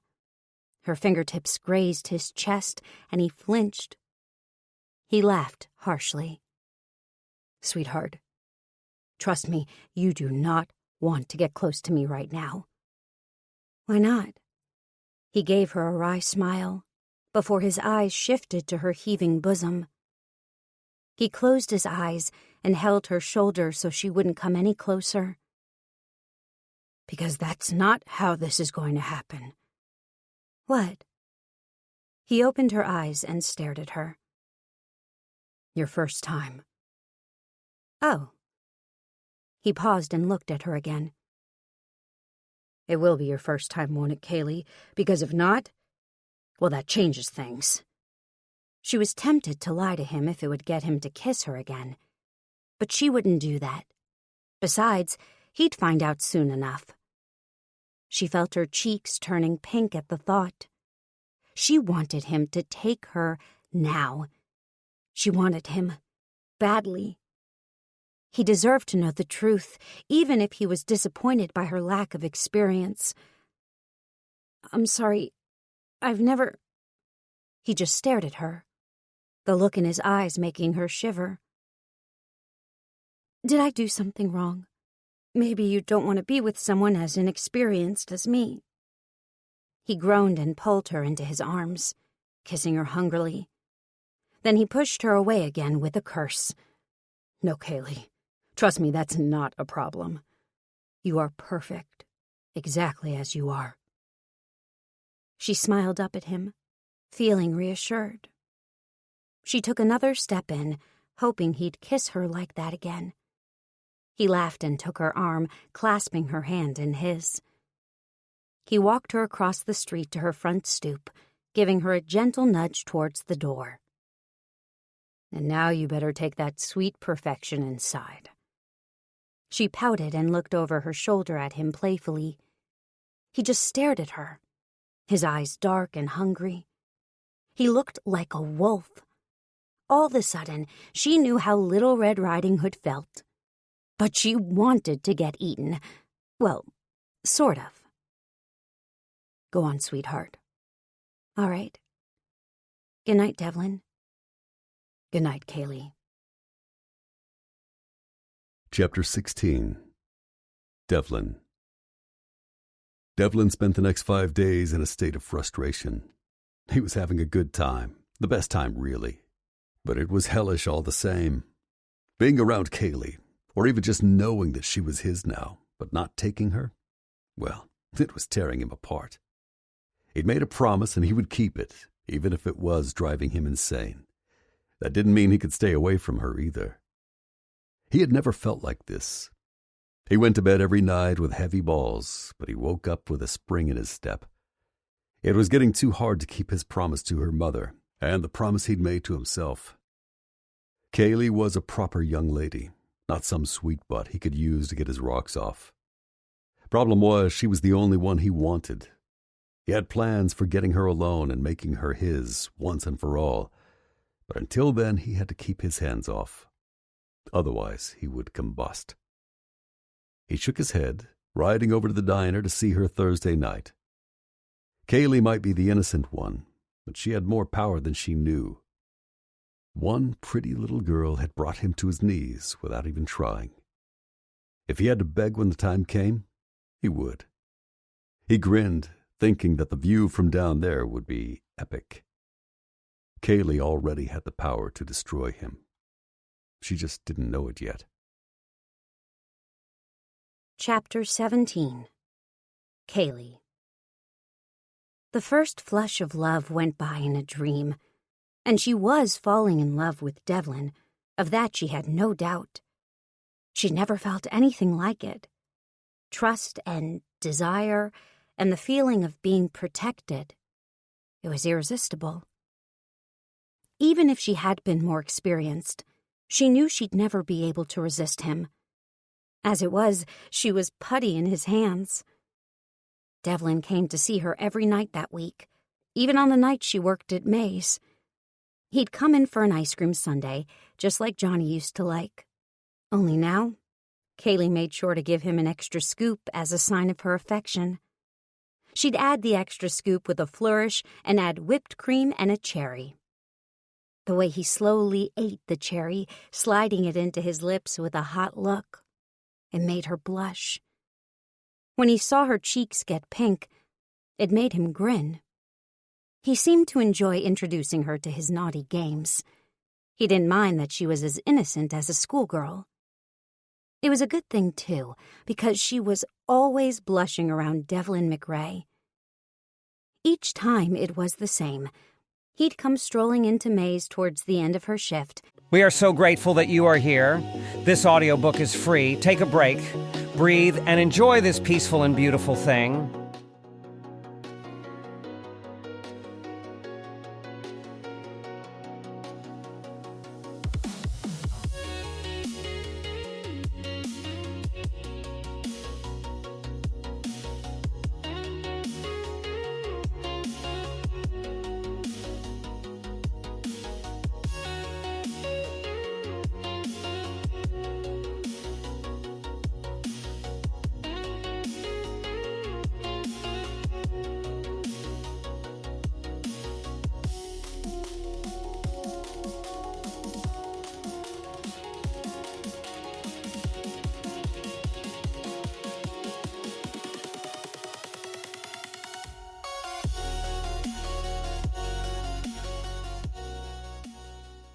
Looking like a hawk in a dovecote. He'd sit and wait until she was ready to go home.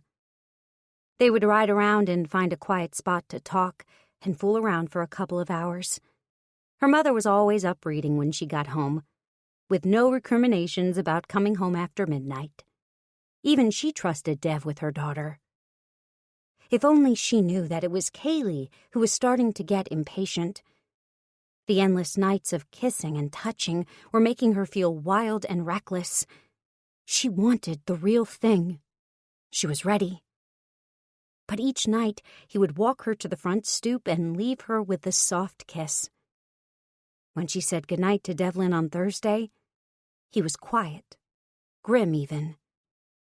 She felt a strange sense of unease, worry that she had done something wrong. They'd gone further than ever before. She'd even touched him there, through his pants this time. He'd felt so big and hot, dangerously powerful, but also tempting and exciting. She kissed his cheek while he stared at her, his jaw ticking. He hadn't told her he would see her tomorrow this time.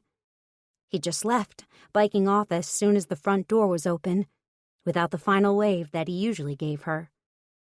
Little did she know that was the last she would see of him for 48 hours.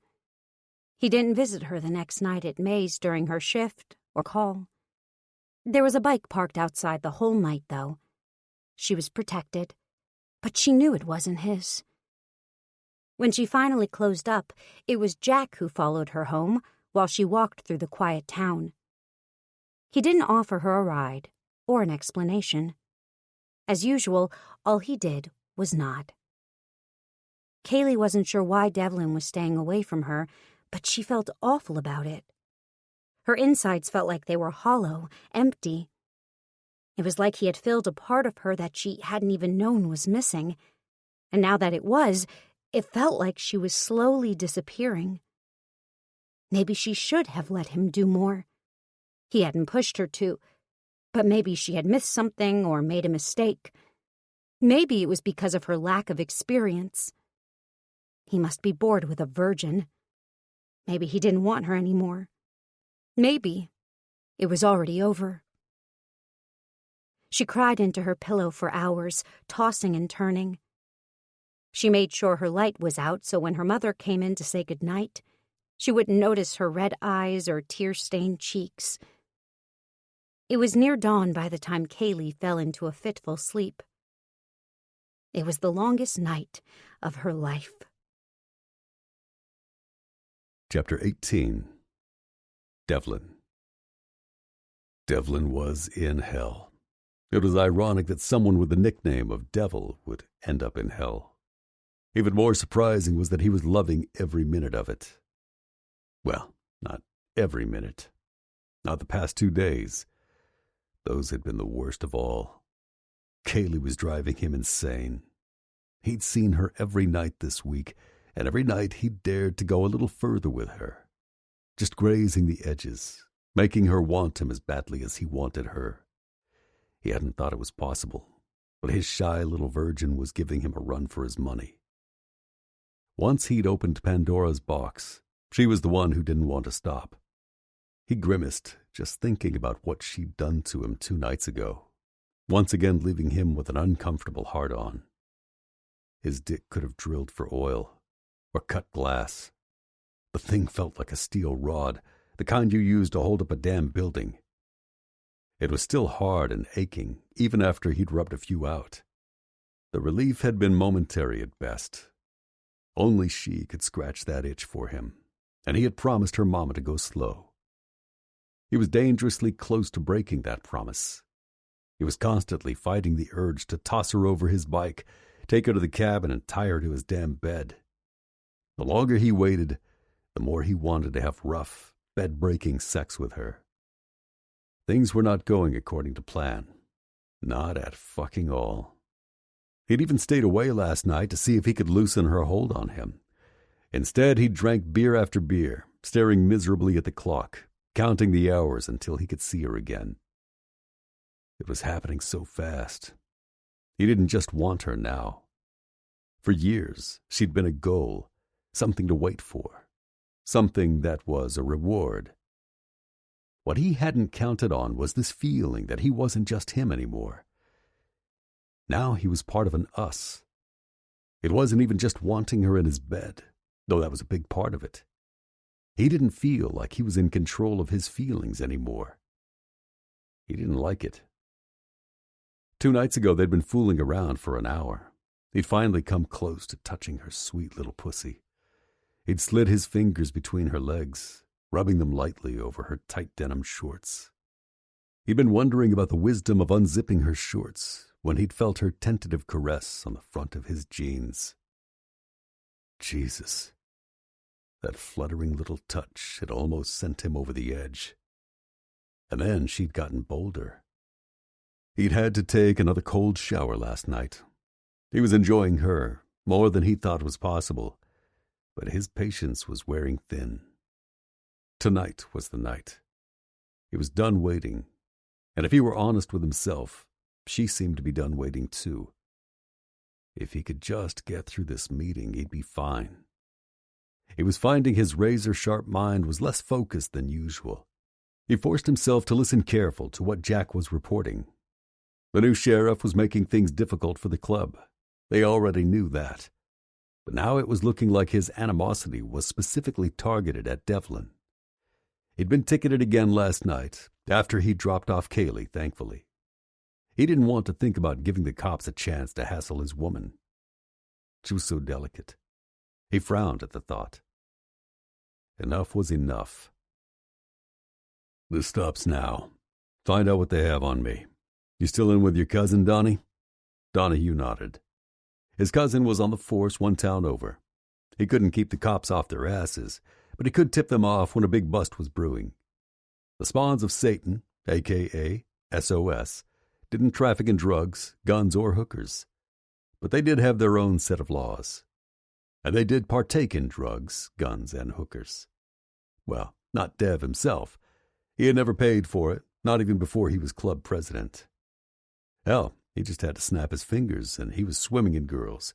All before Kaylee, of course. And he didn't do drugs or get hammered on booze. But a lot of the guys did. He didn't enjoy drugs because of his need for control, and as for paying for sex, that was a joke. He spent most of his time turning women down. It was almost annoying, especially since he had Kaylee now. Why go out for chicken nuggets when you had Kobe beef at home? It was a running joke at the clubhouse that Dev had the best sloppy seconds. Girls just hung around waiting for him to notice them all the time. If he did, he didn't usually see them more than once. When he passed them over, it became easy pickings for the rest of the guys in the club. He couldn't tell you the number of times he'd been credited with getting another spawn laid. For the most part, Devlin ignored it. Sex was just sex, just a release.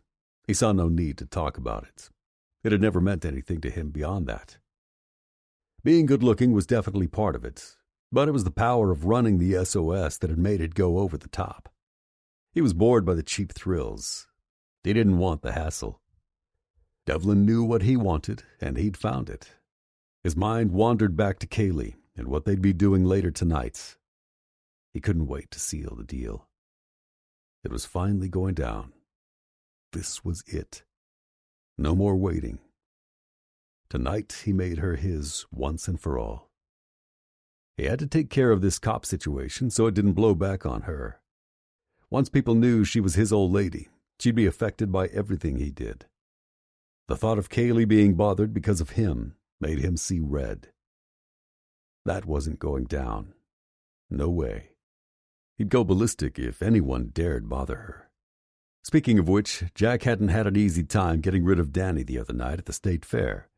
She'd resisted his one more demand to vacate the carnival, apparently. He'd had to use some rough moves on her to get her to leave. He hadn't hurt her. Dev wouldn't stand for that, but it hadn't been pretty. Danny had fought back, even scratching the giant biker's face with her nails. He'd had to restrain her and take her miles away before letting her loose. Dev was pretty sure they could expect more trouble from Danny, brother-in-law in the club or not. Okay, find out what's up, and get Bruce in here. I need to talk to him about his sister-in-law.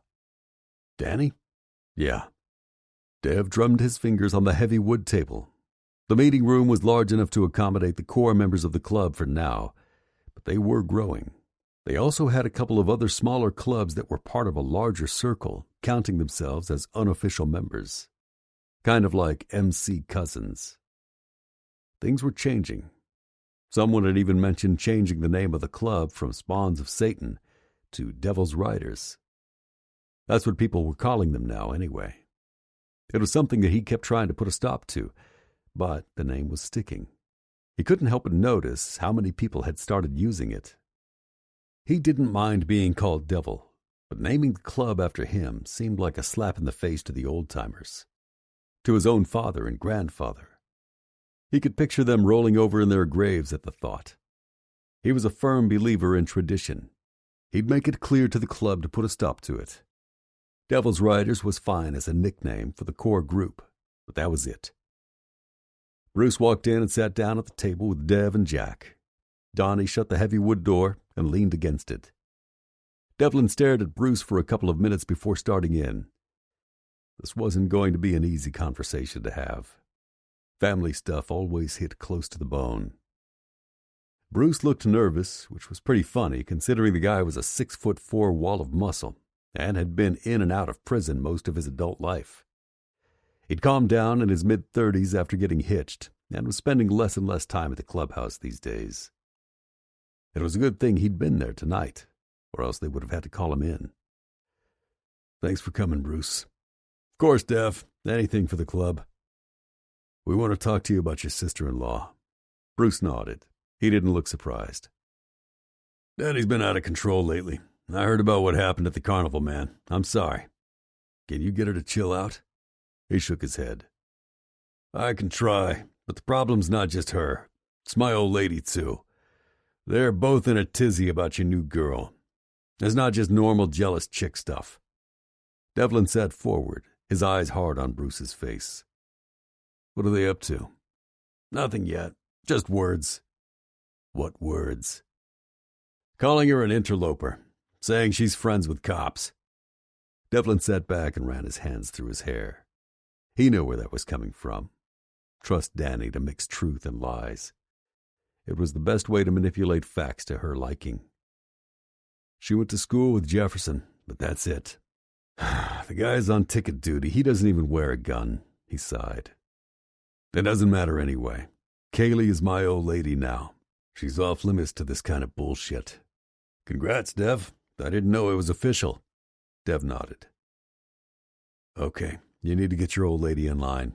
I won't tell you how to do it. Rip up her credit cards or something. If she or Danny come near Kaylee again, they will be banned from the clubhouse. Permanently. Bruce inhaled sharply, but nodded. He knew the drill. Dev put Danny in the club out of his mind as the older man left. He was grinning when Donnie handed him a beer. No thanks, man. I have a date tonight. Donnie grinned and wiggled his eyebrows. Yeah, we know. Did you get the cabin aired out? Yeah, man, it's full of fucking rose petals, too. Very funny. See you tomorrow, my brothers. He clasped their hands and strode out of the clubhouse. It was time to go and get his woman. Tonight, he was finally taking what was his. Chapter 19. Kaylee. The wind whipped her hair around as the bike wove through the country roads outside of town. Kaylee knew something was up. Devlin had shown up tonight as if nothing had happened between them. He seemed tense and offered no explanation for staying away the night before. She decided not to ask. She told herself that he was here now. It was most likely that whatever was bothering him had nothing to do with her, or he'd resolved it on his own. Kaylee felt silly for having cried herself to sleep the night before. It wasn't like they were married and he hadn't come home. They'd barely started dating, though he had told her he considered her his old lady. From what she understood, that was more than going steady. It was more like being married, not just to him either. It was almost like being married to the club, to the lifestyle. It meant she was one of them. It might have only been a week that they'd spent together, but Kaylee had been observing Devlin covertly for the past few years, at least when he came into the diner anyway. So she knew when he was preoccupied or relaxed. For the most part, Devlin was always pretty relaxed. Apparently he'd been observing her too, everywhere she went. He knew things about her that surprised her, like who her friends were and what her favorite subject was at school. He had eyes everywhere, and he'd been using them to watch her. Well, she thought it was only fair she got to know him too. She knew he was fiercely independent and tended to do things on his own, though always with the club at his back. She was already attuned to his mood shifts. He wasn't a talker and he wasn't quick to laugh. That didn't mean he was morose, even after what had happened to his family. His emotions ran deep, particularly where his brother and family were concerned. They ran deep when it came to her, too. This wasn't a game to him. Kaylee realized that he wouldn't let her go easily, even if she'd wanted him to. Thankfully, that was the last thing she wanted. She wanted to get closer, as quickly as possible, and with as little clothing as possible, too. He was definitely still worried about something, she could tell. It was obvious from the moment he arrived to pick her up. She had hurried out to the bike and slid her arms around his neck. He smiled and kissed her before pulling her onto the bike. He was in a hurry to leave. They were off and running the moment she had her arms around his waist. As usual, he didn't tell her where they were going. And as usual, she didn't mind. Judging from this week, she'd been taken to scenic spots and a few barbecues, even one home-cooked meal at his Aunt Edna's house. His folks were gone, so she knew it was the equivalent of meeting the parents. Edna and the club were the only family he had. Jack and Donnie were like brothers to him. She squeezed him a little tighter. Now he had her too. Things were moving fast, really fast. Kaylee was surprised that she didn't mind. In fact, she wanted to go faster. Dating a biker was bringing out all sorts of surprising personality traits in her. No, that wasn't right. They weren't dating. It was more than that. They'd skipped all the courtship, although she supposed he'd been courting in his own way by looking out for her and coming into May's. They weren't dating. They were together. The thought sent a warm feeling shooting through her insides.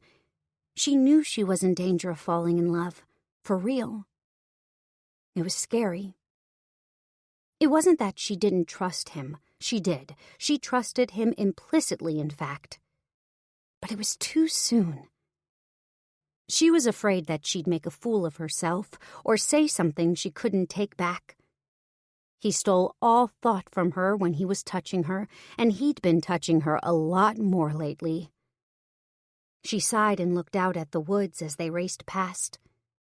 They'd never gone this way before. He was taking the road toward Heller Mountain. She snuggled into his back and promised herself to keep her mouth shut, no matter how dizzy his kisses made her. At all costs, she had to keep from saying something stupid, like the L word. She knew it was right there, right on the tip of her tongue. She just couldn't say it. Bikers didn't care about love anyway. He might want her close at hand, but she couldn't imagine him professing his love for her. That could ruin everything. Neither one of them were much for words. It was one of the reasons they were so well suited. Telling him that she loved him would only change things, and that was the last thing she wanted. As of right now, everything was perfect. Maybe he'd tell her what was bothering him tonight. But if he didn't, she wouldn't ask. She couldn't risk it. She was just going to go along and see where the night took her. Chapter 20. Devlin. Devlin pulled up the cabin after a leisurely 45-minute drive. It gave him time to steady his nerves, even if it did take twice as long as usual to get out there. Tonight was special. Tonight he had precious cargo on board. He always went about 20 miles per hour slower when Kaylee was on the back of his bike. Normally it didn't bother him, but tonight he'd had to keep himself in check. He wanted to get there, yesterday. No, not yesterday. Not even a week. He'd been waiting for years. He wanted to get Kaylee alone since the moment he saw her. So yeah, he had a lead foot tonight, and he'd had to resist it every single second of the trip out here. Things had changed in more ways than one. Even when she wasn't on his ride, he found himself being a bit more careful on the road. He had someone now. His devil-may-care attitude was shifting. He frowned to himself, not sure he liked the change. Devils weren't supposed to be cautious. He shook off the feeling of foreboding that was coming over him. Tonight he would finally get what he wanted. He'd never waited for anything this long before in his life. He knew the wait would be worth it, and then some. His fingers itched to touch her skin as he parked and dismounted. Now that the time was at hand, he was serious and deep in thought. Kaylee must have sensed his mood because she was quiet as he pulled off her helmet and led her to the front porch. He fished around for the hidden key under the windowsill and unlocked the door. He flipped on a light and guided Kaylee inside. He watched her face as she looked around uncertainly. He hadn't told her she was spending the night with him yet. He hoped to hell she liked it here, because this place meant a lot to him. He had a lot of good memories here, and he couldn't wait to make more. The cabin was rustic but clean, a frequent hideout for anyone in the SOS who needed to lie low, and it had been in Dev's family since the 1950s. Other than that, his folks had brought him here for vacations when he was a kid. Now it was mostly unused. Kaylee turned in a circle, taking it in. What is this place? It's mine. My grandfather built it. He looked at her, his eyes burning a hole through her clothes. He barely recognized the raw sound of his voice. Do you like it? Yes, it's really neat. He swallowed as she nodded shyly. She was so damn sweet. He wanted to eat her up right then and there. He could screw her right up against the door, make her squeal as he had his way with her. But no, not the first time. Go easy, Dev. She's yours. He could tell she was overwhelmed. Whether by the cabin itself or the prospect of spending the night with him, he wasn't sure. He took her hand and pulled her to the back of the house.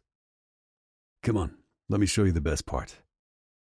There was a screen door that led to a back porch. He pushed it open and Kaylee made a sweet sound. He smiled at the adorably surprised gasp. He watched her face as she stepped outside. The sun was setting over the small lake. It was unbelievably private. A tire swing hung on a tree branch, dangling over the water. It's beautiful. He smiled at the rapturous expression on her face. The view's even better from in here. He took her back inside and upstairs. He tugged her hand gently and led her into the bedroom. Their eyes met, and he could see that she knew. She knew, and she wasn't afraid. He pulled her into his arms. He couldn't wait any longer. He needed her. He needed to forget the world and lose himself in her sweetness. Kaylee was looking down at his chest, looking very nervous suddenly. He licked his lips and lowered his head.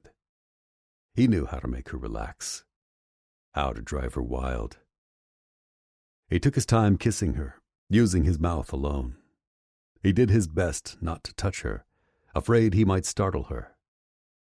After a while, he pulled her closer to him, sliding his hands up and down her delicious back to cup her sweetly rounded bottom. He couldn't stop himself from getting hard, though. Nothing could stop that now. When he pressed her against the hardness in his pants, she sighed audibly. She wanted this. She wanted him. He just had to make sure she was ready. He groaned as he resisted the urge to grind himself into her softness. There was no need to rush. He'd told her mother she'd be home by dawn. They had all night, and he intended to use every second of it.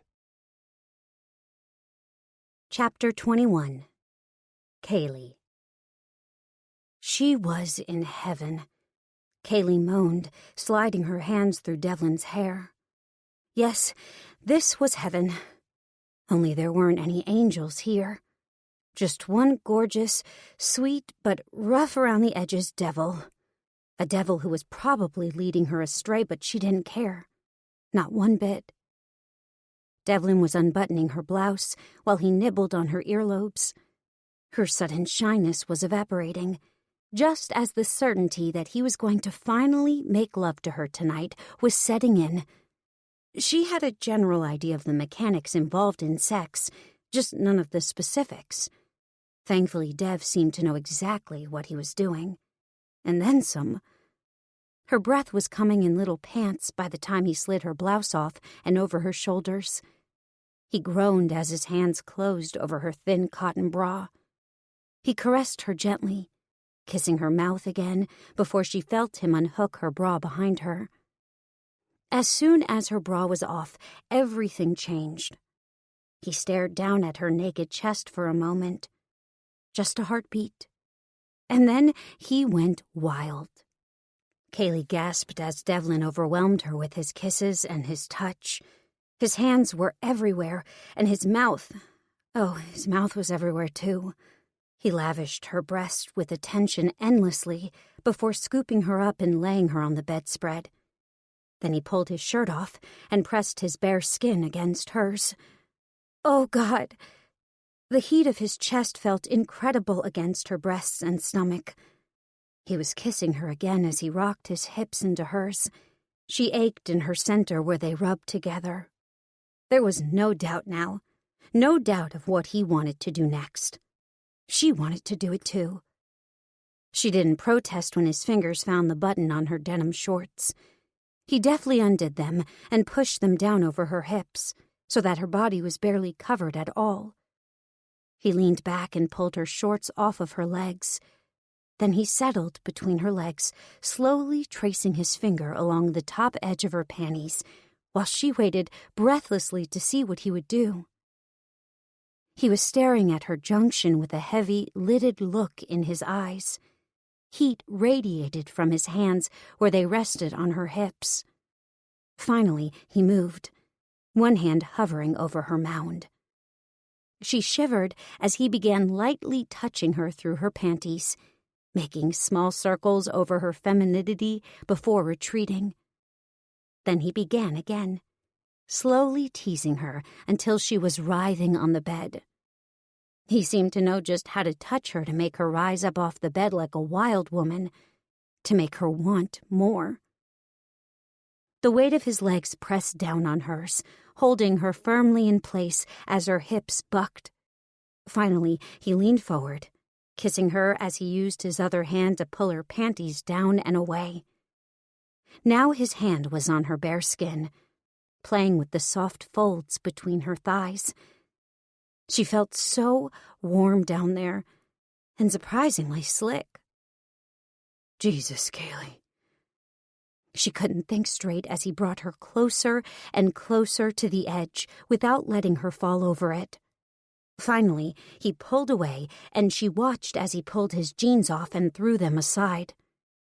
Her eyes widened as she saw him fully. His stomach was flat and ridged, his chest broad and heavily muscled. His thighs were like tree trunks, and his arms were nearly as thick. His body was so beautiful and big, especially down below. She swallowed nervously as she saw his bare cock for the first time. Oh, dear Lord, he was big. Devlin's shaft stood straight up from his narrow hips, reaching nearly to his belly button. A small, fearful gasp escaped her lips, and he was back in an instant, kissing and soothing her. It's all right, Kaylee. I promise. She nodded, but her body had gone stiff. The heat between her legs was still there, but the rest of her was running for the hills, tensed up and prepared for pain. Shh, sweetheart. Don't be afraid of me. His soft words, combined with his skillful hands, started to relax her again, as he slid his finger up and down the line between her pussy lips. He wasn't pushing himself inside her, or doing anything except kissing and touching her. Her body started to respond again, hovering on the edge of release. Oh!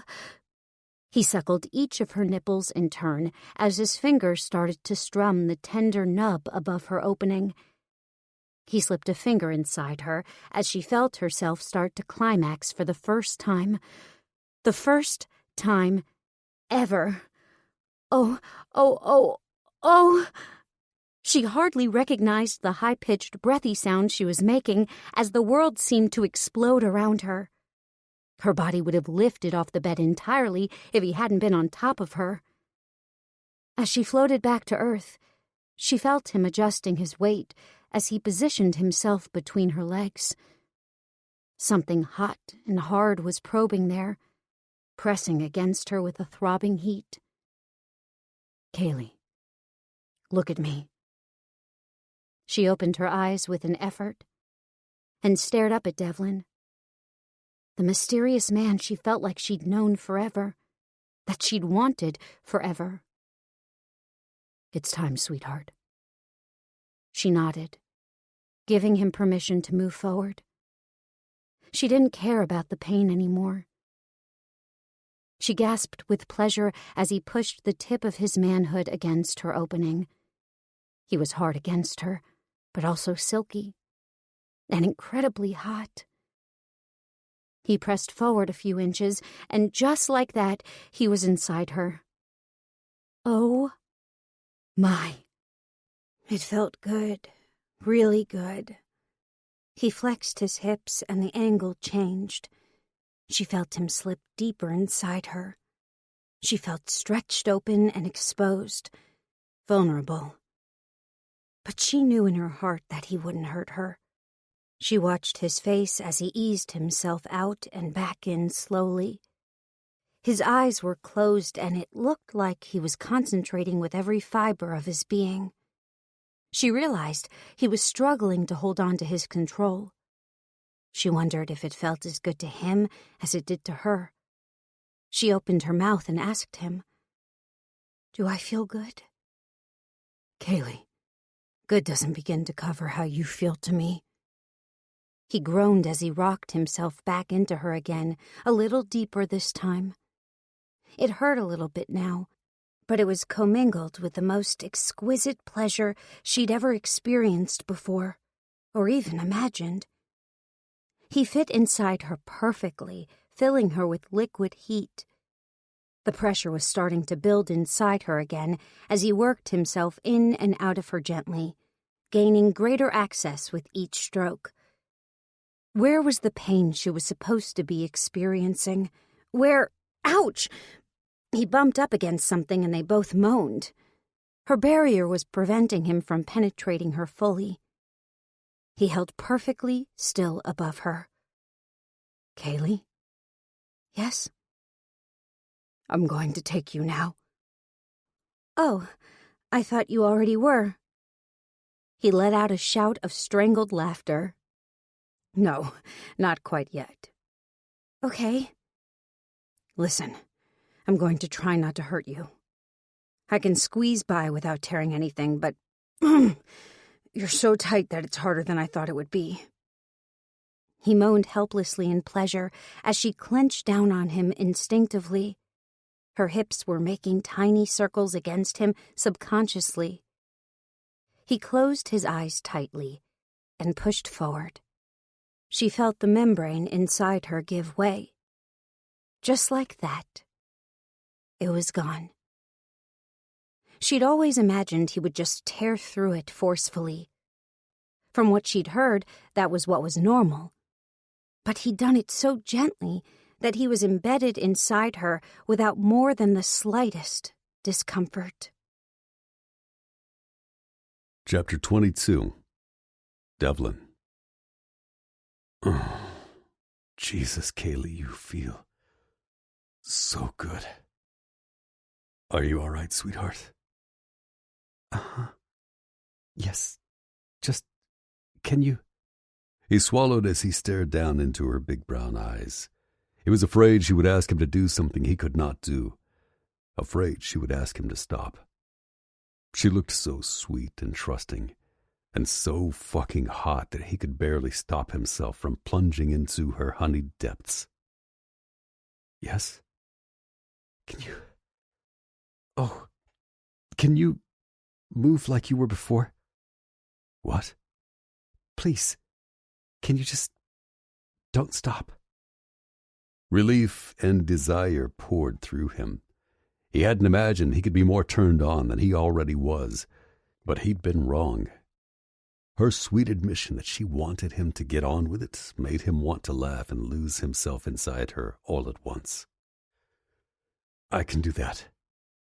He pressed a soft kiss into her lips, one last, gentle, tender kiss before letting his body take over. There was no stopping now. He kept himself in control, not going too fast, but not too slow either. He couldn't let loose the way he wanted to. She was too precious, too delicate for that.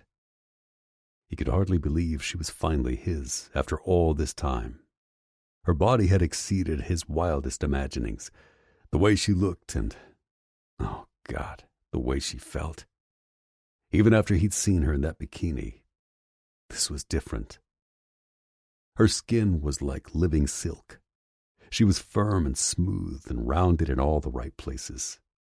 He didn't think he would ever be able to get enough of her. He groaned and picked up the tempo. He knew he wouldn't be able to hold on now.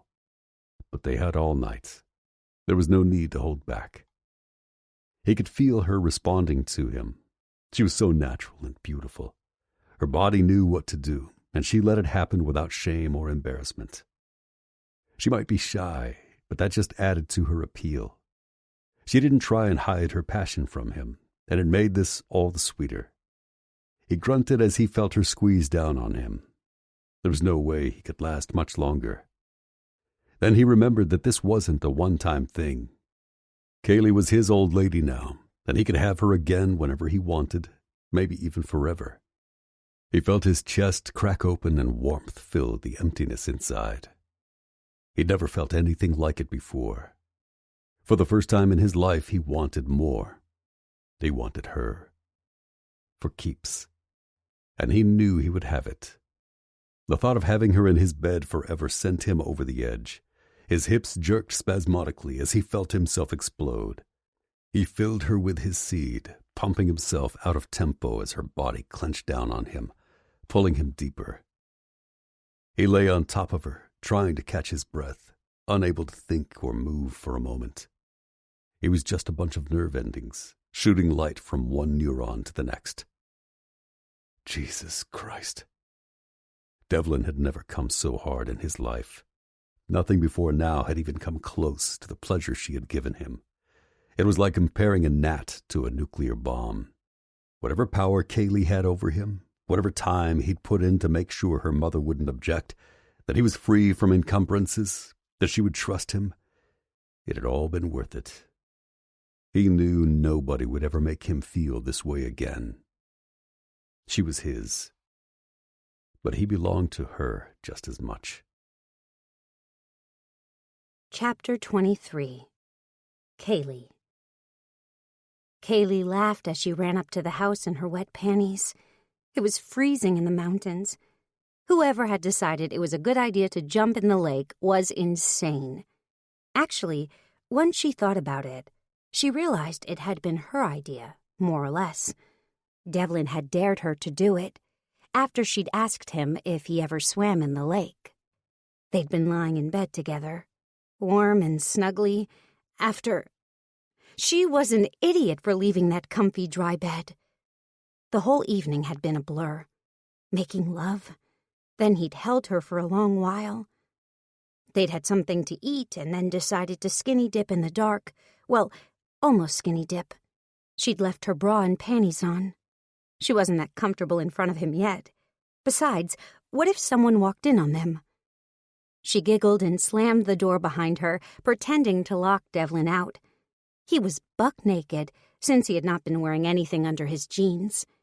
He'd mumbled something about going commando when she blushed and looked away. She couldn't help wondering if he'd been naked all those other times they'd fooled around.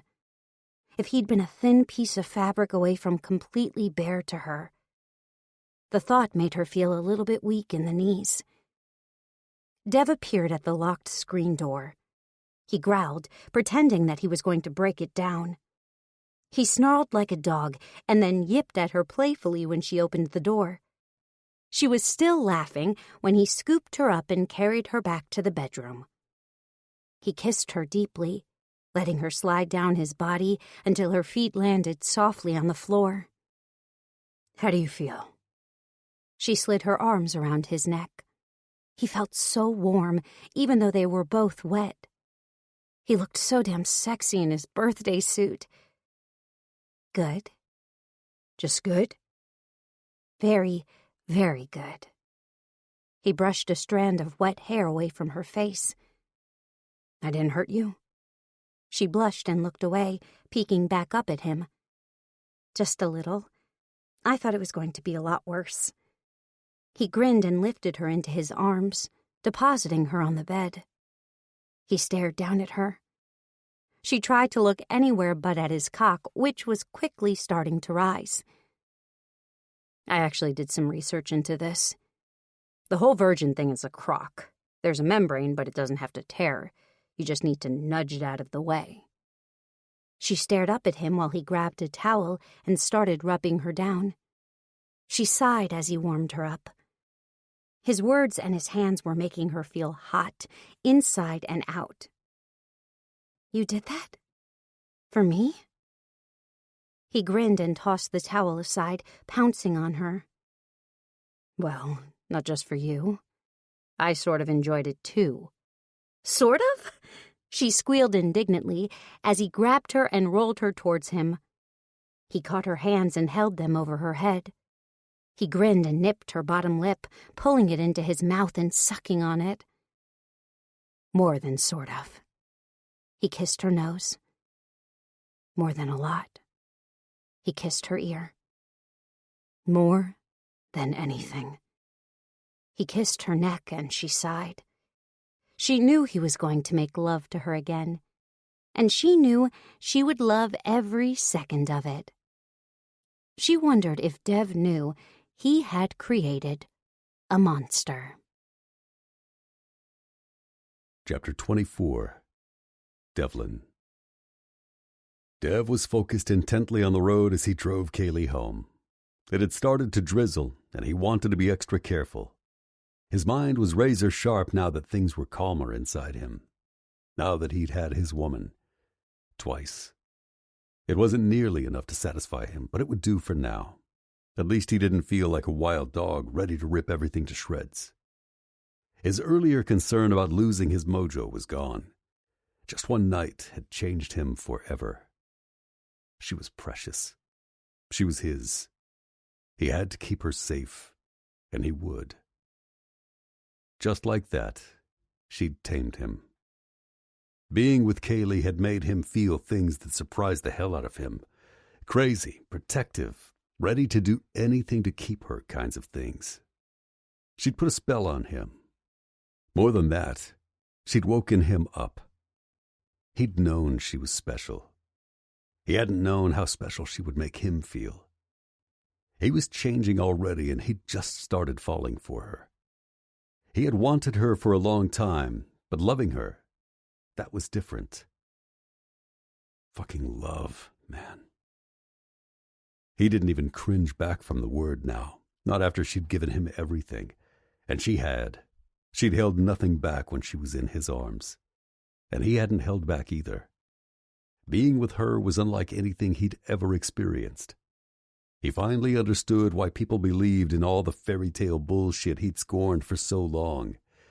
Being with Kaylee wasn't just about getting off. It was about being together with someone so beautiful, so good, that she'd made him want to be a better man. He was going to marry her. Whoop, whoop, whoop, whoop. His hands clutched the grips as he did his best not to skid out. He'd been fucking daydreaming. If he had been going faster, he couldn't bear to think of what might have happened. Jesus. He knew instantly that it was a cop car as the lights came on behind him. The blaring siren sounded like it was less than 10 feet away. He pulled over slowly, thinking fast. Where the hell had they come from? They must have been waiting in the woods for him to come down this way. But how would they know where he would be? And why were they ambushing him tonight of all nights? It was a goddamn trap. He felt Kaylee's arms tighten around his stomach as he pulled to the side of the road. The thought of her getting mixed up in all of this made a sour feeling in his belly. This was not good. Not good at all. He turned off the bike and spoke in a low tone over his shoulder. Don't say anything. Don't even look at him. I'll take care of this. He looked back to see that there were 2 cop cars back there. Great. Officer Grant and Sheriff Dooley were walking toward him with their nightsticks swinging. Shit. He realized he might have to take some licks this time. As long as they didn't touch her, he'd gladly take a beating to protect his woman. If they hit me, just get out of the way. Don't say anything. Keep your head down. What? No. Kaylee, just do what I say, damn it. If they take me in, get to the clubhouse. Find Jack and Donnie. Do you understand? Yes. He grabbed her hand and squeezed it. Good. What do we have here, Officer Grant? The mocking drawl of Sheriff Dooley filled Devlin with dread. He'd never feared the cops. Not until tonight. For the first time ever, they had real power over him. He had something to lose. He forced a placid expression on his face. How can I help you, Sheriff? Who's that you got with you, Dev? He cringed as Grant looked Kaylee over, grinning widely. My old lady. You don't say. Hey, aren't you the cutie who works down at May's? He didn't have to turn his head to see if Kaylee was afraid of Grant. He could just feel it. He wanted to kill them for frightening her. He had to switch their focus off the terrified girl behind him and back onto him. He was the one they wanted. If they so much as laid a hand on her, it would be war. It was hard to keep the scorn from his voice, but he managed it. "What seems to be the problem, Sheriff?" "We were looking for you." "I'm flattered." "Don't be. We have reason to suspect that you were involved in a felony. The attack of a young woman." "What?" "I said you're being charged with attacking a young woman." Grant slapped his thigh, still leering at Kaylee. The way he was looking at her left little to the imagination. Devlin felt like his stomach was falling into his boots. "Ooh-wee, she's a looker." Grant leaned in close, inspecting Kaylee like she was a piece of meat. "Nothing like this one, though. Such a sweet, pretty little thing to be out with a piece of trash like you." He grinned widely. "Dev, you sure have good taste, at least." "I haven't attacked anyone." "Well, see, she says you did. You, being who you are, doesn't seem so far-fetched. Criminal element and whatnot." "When did she say this happened?" "Last Saturday at the state fair." "He was with me." Damn it. Kaylee wasn't keeping her mouth shut like he'd told her to. The sheriff leaned down and peered at Kaylee. Devlin gritted his teeth. "What's that, miss?" "I said he couldn't have attacked anyone because he was with me." The sheriff gave her an appraising look. "All day and all night?" "Yes." "Well, be that as it may, I'm going to have to take him in for questioning. Stand up now, Mr. McCrae, and face the bike." Devlin closed his eyes and forced himself to comply. The bastards were doing this out of spite. It was scare tactics. He hadn't attacked anyone, and they knew it. He felt the cuffs snap closed around his wrists and turned around. "We'll bring you back for your bike if the charges are dropped." "Somebody has to come for Kaylee." Grant slapped his knee. "Kaylee! That's it! I knew it! Seems like just yesterday you were underage. How old are you, sweetheart?" "I'm 18.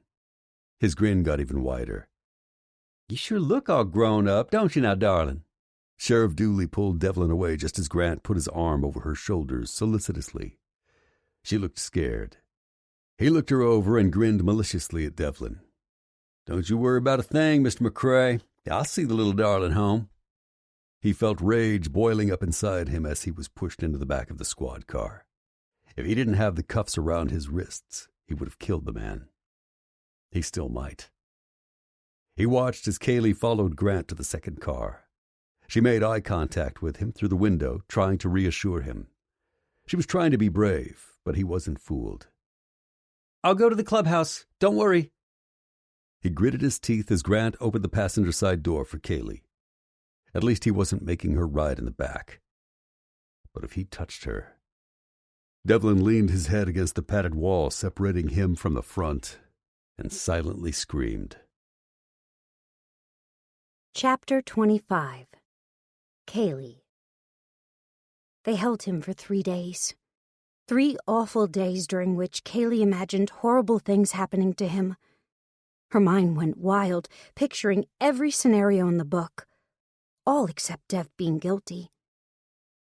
She'd been true to her word, getting her mother to drive her to the clubhouse as soon as that disgusting Officer Grant had pulled away. The way he'd looked at her and spoken to her, it was disgusting. He'd acted as if she was easy, a woman of ill repute. He'd even implied that he'd make sure Dev got out if she'd make nice with him. She'd had to fight back the bile rising in her throat at his lurid insinuations. But thank God he hadn't touched her.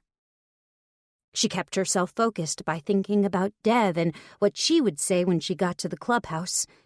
She'd never been there before, but she knew where it was. Everyone did.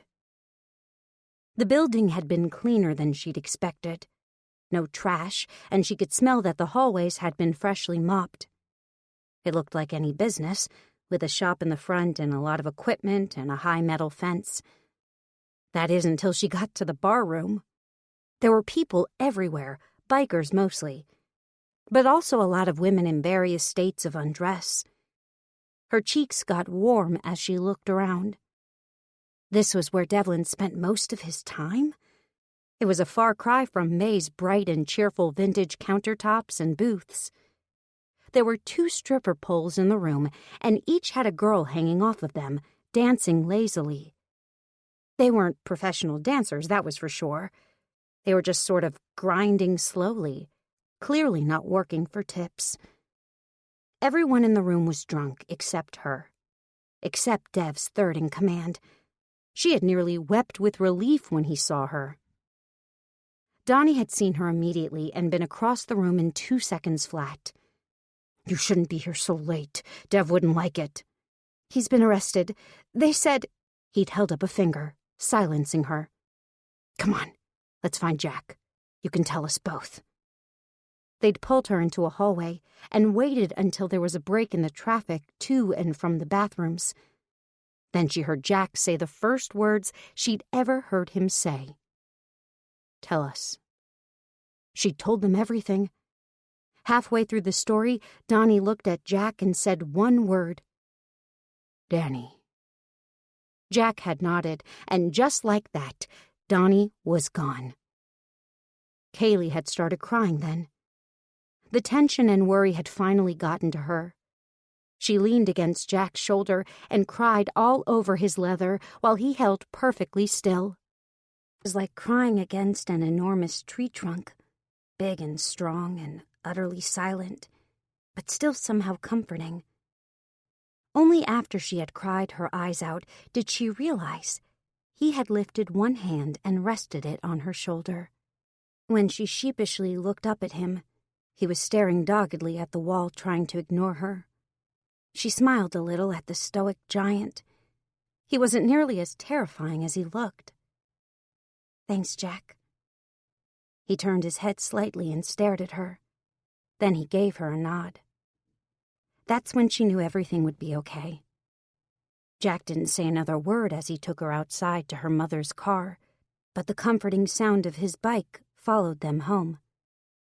When she looked out the window in the middle of the night, he was still outside. Chapter 26. Devlin. They had nothing on him. He knew that. So why did he feel like the fucking sky was falling down around him? He had to know what was happening out there. He had to know about his woman. Did she hate him for this? Had they hurt her? Had they scared her? If anyone so much as breathed on her wrong, there would be hell to pay. And since his nickname was the Devil, he'd be more than happy to prove everybody right. Dev sat in the dim light on the uncomfortable bench making plans. No one had come to see him, but he knew they'd tried. They'd taunted him with that information. Kaylee had come to this filthy place to see him. They'd made her wait and then not let her in. Jack and Donnie, too. But they could handle it. He just needed to know that Kaylee was okay. That was what was twisting him up inside. He didn't even know who had accused him and of what exactly. He had a strong suspicion it was Danny. If they tried to prove that he'd laid a hand on her, they'd have a hard time doing that. Not only was it not true, but any member of the SOS would come forward and take the fall for him. That's if Danny actually had any physical evidence that she'd been attacked, which he highly doubted. She'd crossed a line, though. He didn't hurt women, but she was banned from the club now, permanently. The Spawns had an attorney on retainer. He was coming by later today. It sounded almost as pissed off as Devlin was over the phone. It was pretty clear they were using the trumped-up charge against him. They wanted to aggravate him into attacking a police officer. It was entrapment, plain and simple. That was a shady, old-school technique. The local cops were getting desperate. He could tell they were using every trick in the book to drag out his stay. It almost worked, too. He'd come close to taking the bait more than once. Officer Grant had an annoying habit of stopping by the dank cell they were keeping him in and dropping hints about what he'd done and what he'd like to do to Kaylee. Sick, disgusting things. Descriptive things about laying his hands on her smooth skin and all the things he would do with her when he got the upper hand. Things that made Dev see red. It almost worked. Instead, Dev had used his famous self-control to go deep inside himself. Instead of attacking, he'd imagined the kinds of things he would do to Officer Grant if even one word he'd said was true, and a few things he would do to him just for thinking them. Officer Grant's life was going to get very difficult from here on out. If he'd laid one finger on his woman, though, he was in for the beating of a lifetime. Devlin had plans for those fingers. Hands were a very good part of the body to use when you were interrogating someone. They were sensitive and vital for survival. He was seriously considering cutting a few of Officer Grant's fingers off altogether. Violence was a part of the MC life, but there was a time and a place for it. In this case, he couldn't very well beat up an officer of the law unless the officer in question didn't know who was doing it. A bag over the head after a night out drinking was the easiest way. Hiring out was another. But Devlin wanted to be there. He wanted to hear the crunch when his fist connected with Grant's big, fat mouth. Simmering rage didn't come close to what he was feeling. The pot had long since boiled over, and now he was just hot metal bouncing around on a stove, ready to burn someone. Chapter 27. Kaylee. She looked left and right, bouncing a little on her heels. Kaylee was waiting outside her house for her ride. Donnie had called her and said he was coming to pick her up, that Devlin was getting out. He was okay. They hadn't charged him formally. Dev was not going to jail. She felt elated momentarily before the worry started to set back in. She'd had a lot of time to think the past few days. She was starting to wonder if she'd let her heart get her into a situation she couldn't control. A situation she'd regret. She wasn't sure she was cut out to belong to a biker, let alone the president of the most notorious MC in Northern California. The thought of not being with him hurt her deep inside. But the thought of being dragged through the mud over and over again was unappealing. Even her mother was concerned, and she'd been firmly on Devlin's side since the beginning. Donnie drove up in a shiny charcoal gray SUV. She hadn't been expecting that. But it made sense. There was no way Dev would be okay with her on the back of someone else's ride. She climbed in and sat there nervously as Donnie turned off the radio and waited for her to put on her seatbelt. She dressed conservatively for the occasion in a simple navy skirt with a pink cardigan and kitten-heeled pumps. She felt nervous, almost like it was a job interview. Her hair was down and she wore sunglasses. She told herself it was because she didn't want to be recognized by anyone standing outside the courthouse. But the truth was worse. She didn't want Devlin to see the doubt in her eyes. Kaylee was afraid, and she didn't know how she felt. She didn't want him to know her concerns. Not until she'd made up her mind to be with him, or not. She knew the charges against him were false, not just because she had been with him either. Devlin would never hurt a woman, and he certainly wouldn't force himself on one. Why would he when every woman he came into contact with melted like butter, including her? Especially her. The drive to the courthouse in the center of town seemed to last forever, and yet she was so nervous that she wished it took longer. Hours, not minutes. Days. What would he say when he saw her? And more importantly, what would she feel? Chapter 28. Devlin. Freedom. Devlin inhaled deeply as the doors swung shut behind him. Now he just had to get to Kaylee, make sure she was all right. Then he would begin to make his plans for revenge. Plans to keep her safe in the future. He stepped out into the sunlight. He'd been released on bail, paid by the club. His lawyer was still inside, threatening to sue the department for harassment if they didn't drop the charges. He assured Dev it was only a matter of time until this whole incident was a distant memory. Of course, that didn't mean that Devlin would forget. He shielded his eyes against the glare. The bright light hurt after 3 days stuck in the dark cell. He was pretty sure they'd chosen the crappiest cell in the place. The worst of the worst. It sure didn't smell good. He stood perfectly still when he saw the SUV across the street. Kaylee climbed out. She turned toward the courthouse steps and saw him. They both froze, staring at each other from 20 yards away. He took one step, and then another. She walked towards him steadily. He exhaled in relief as she came closer. She was here. She had come to see him. She didn't hate him after all. He swept her up into his arms, burying his face in her silky hair. She felt incredible. She smelled incredible. She was there for him, even after what she'd been through. He had been sure she would want out after everything that happened.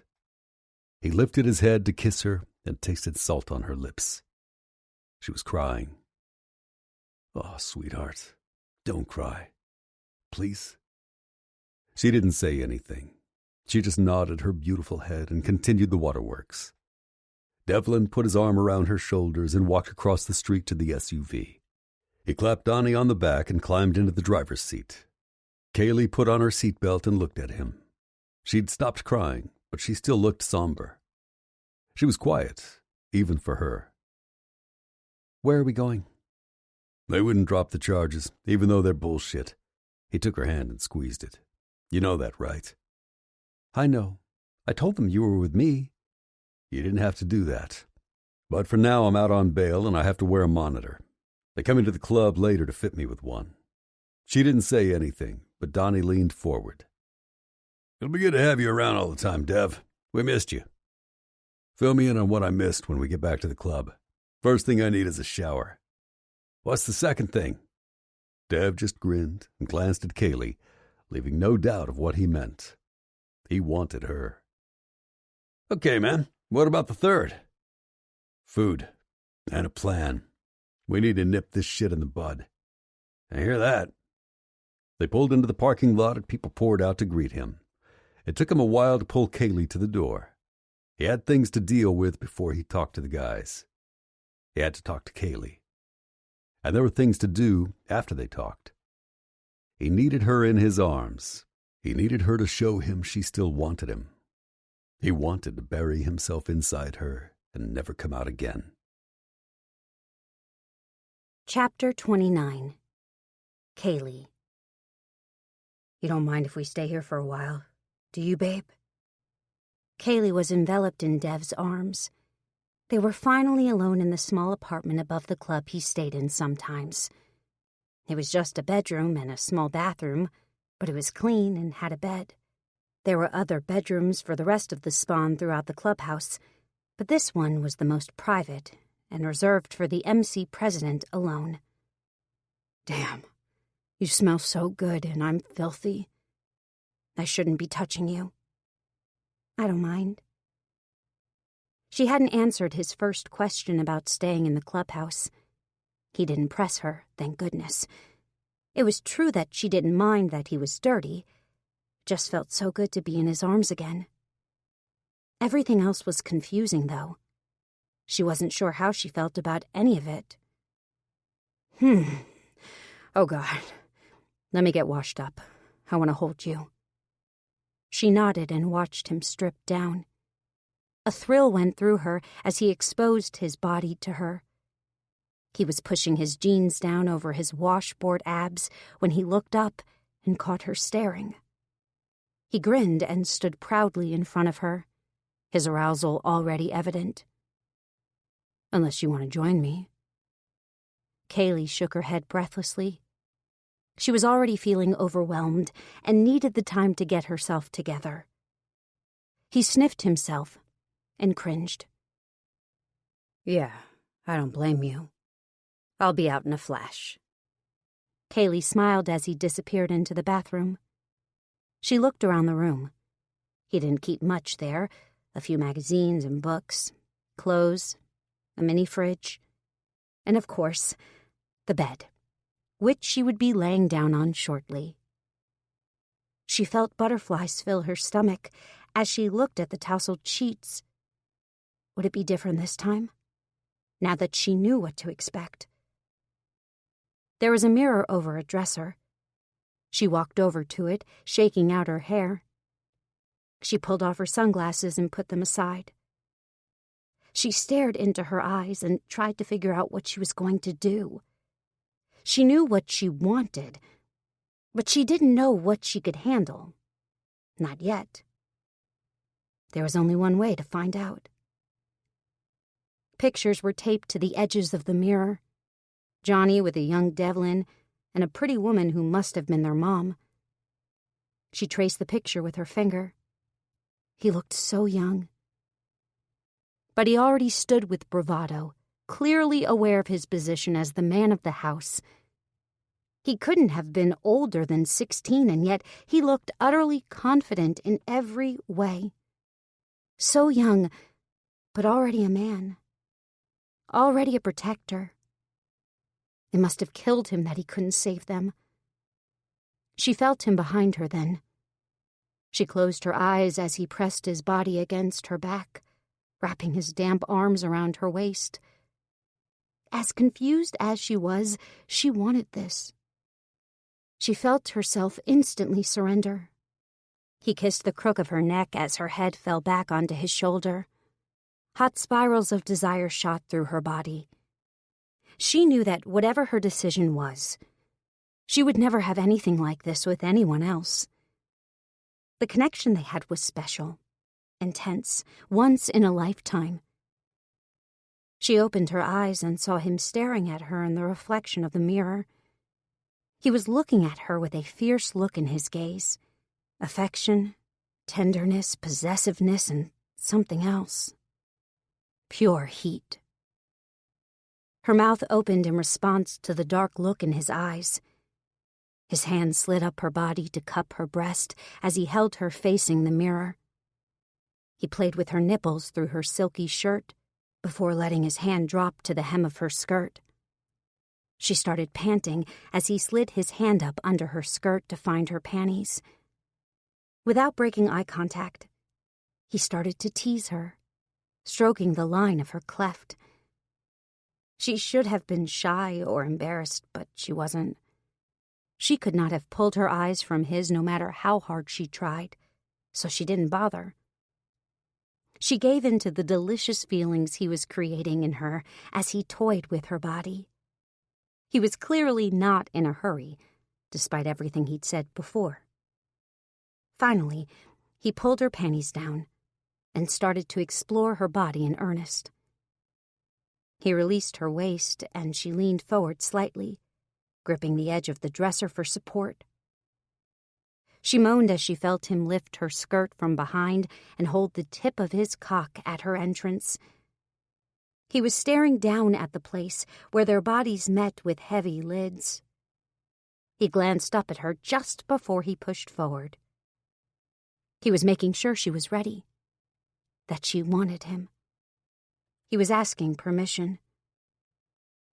Whatever he saw on her face was more than enough. He grunted as the tip of his shaft slid inside her. He held her hips with both hands as he pressed forward. Watching him in the mirror was intoxicating. Everything about him was. He changed her. His touch had branded her, broken the hard shell she kept around herself for all these years. When she looked over at herself, she didn't even recognize the wanton woman in the mirror, the woman being fiercely taken from behind, and loving it. As soon as he was fully inside her, everything changed.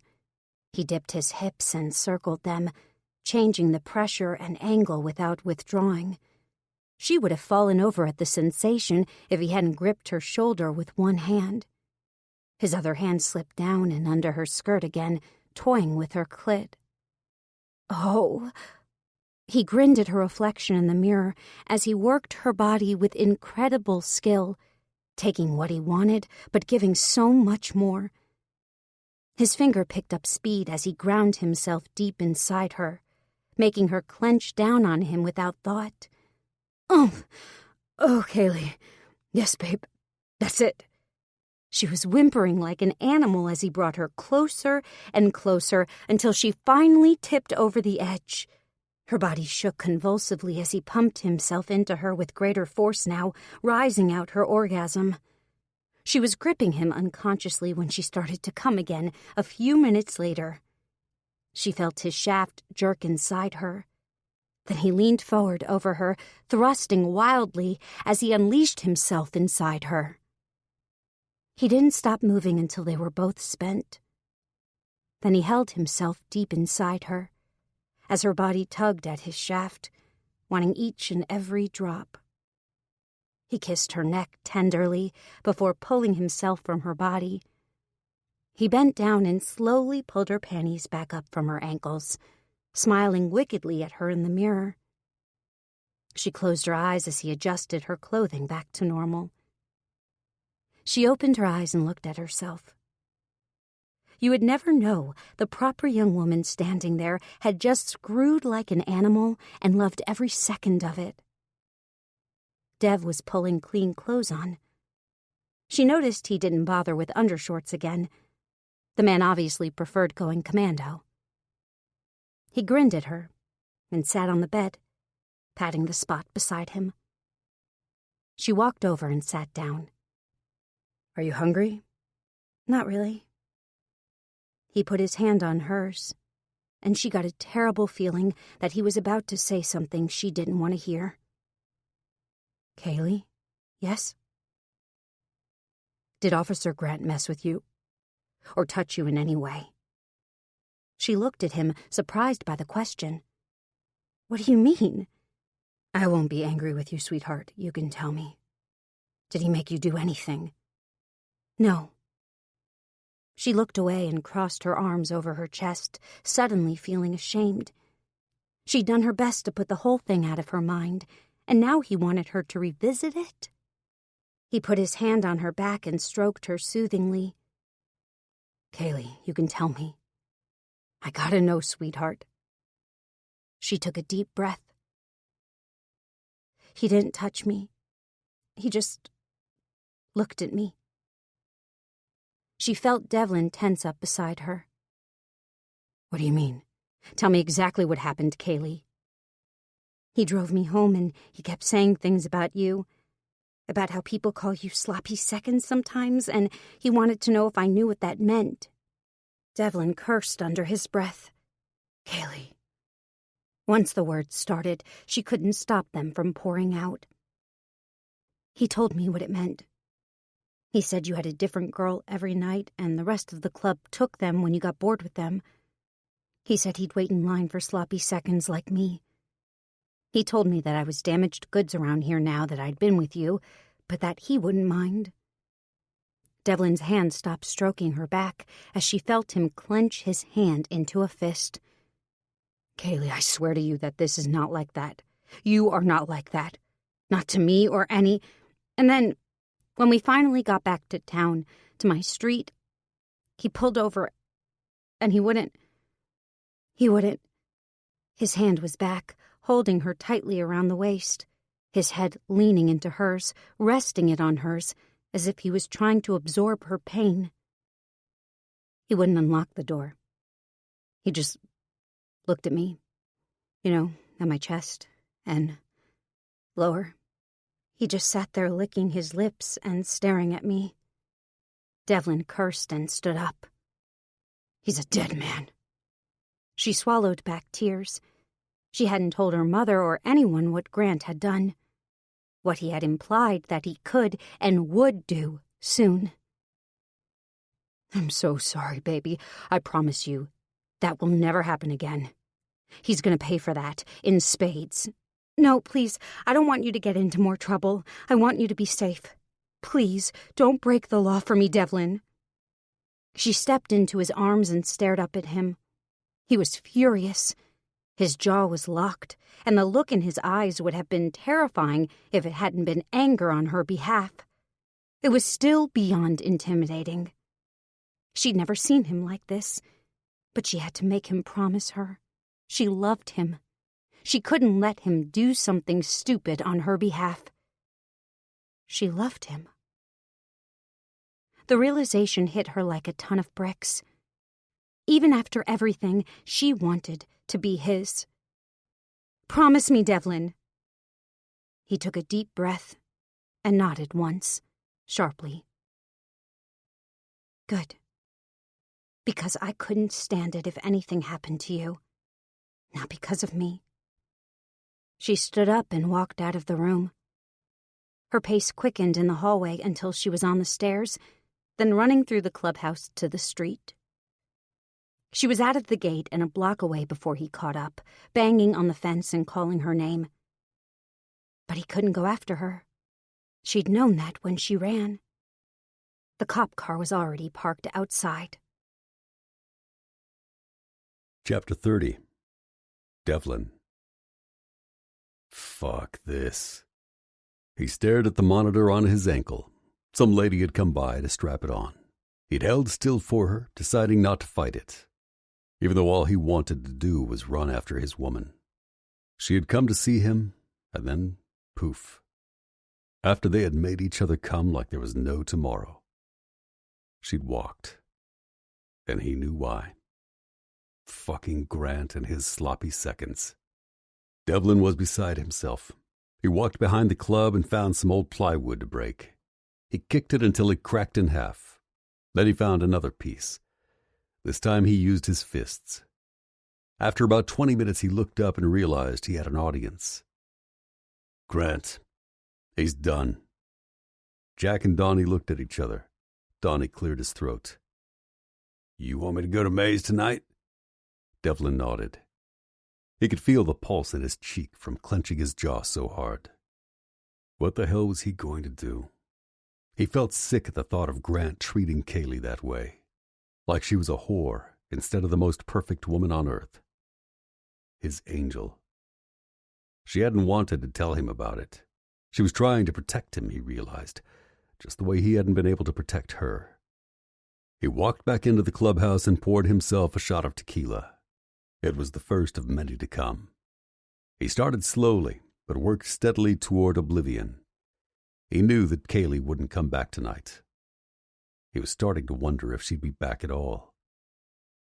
Devlin stared straight forward as people clapped him on the back, congratulating him for getting out, saying he'd beat the rap, not to worry. He ignored them all, just stared straight ahead and imagined tearing Grant's head from his body. He'd do it, too. It didn't matter that he'd promised Kaylee he wouldn't. Grant had messed with his woman. It was a point of honor now. And a warning to anyone who ever considered messing with her again. Keeping Kaylee safe was the only thing that mattered now. Chapter 31. Kaylee. Just put one foot in front of the other. Look straight ahead. Don't think, don't feel. Kaylee went about her business like a robot, working her shift with precision, if not a smile. At least she wasn't crying her eyes out the way she wanted to. She was able to keep it together. At least until she served a cheeseburger and turkey club to Mr. and Mrs. Marcus. They were a sweet old couple who came in at least once a week. Kaylee had always imagined she'd have something like that someday. Growing old together, taking walks, raising a family. How could she ever have any of that with Dev? Maybe he wasn't the problem. Maybe it was her. His lifestyle was extreme, to be sure, but he'd shown her that he was a good man again and again. Better than most, she'd wager. So what if he rode a bike and hung out with a bunch of tattooed tough guys? They stuck together like glue. If any of them ever needed anything, Dev would be there for them, and vice versa. He was loyal to a fault. He was loyal to her, too, even if she didn't feel like she deserved it, not with the way she was acting. If she couldn't get past all that, then she would be the one missing out. She had no doubt that Devlin would have another woman just by snapping his fingers. A dozen. He might miss her, or even be really sad for a while, but she doubted he would experience the soul-crushing loss that she was experiencing. Maybe it was just better to turn a blind eye to the club and the troubles that went hand in hand with it.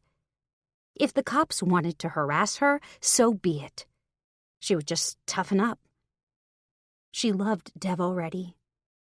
As time went on, she was realizing that she wasn't even close to done falling for him. In fact, she couldn't think about anything else but him, and the way he'd made love to her that afternoon at the club. Her cheeks were still flushed when she walked to May's to do the night shift. She had been glad for an excuse to get out of the club. She needed the distraction of work. She needed time to think and clear her mind. And now she was almost certain she'd made her decision. She was sticking with her man no matter what. Whether it was the right decision or not was hard to say. She retied her apron over her pink polyester uniform and got back to work. It was busy tonight, which was a blessing. It kept her mind off of other things. Her mind was in overdrive, with images of Dev and Grant were swapping places in her mind with intensely different effect on her. The things she'd done with Dev made her feel woozy in a good day, but then Grant's leering face would pop into her mind. She went from feeling very warm and gooey to wanting to run out back and upchuck all over her tennis shoes. So being busy was great. It was necessary. It was even working, keeping the demons at bay. Until he walked in. Officer Grant. Her stomach felt like it dropped right into her shoes. The big officer was looking around the place as if he owned it.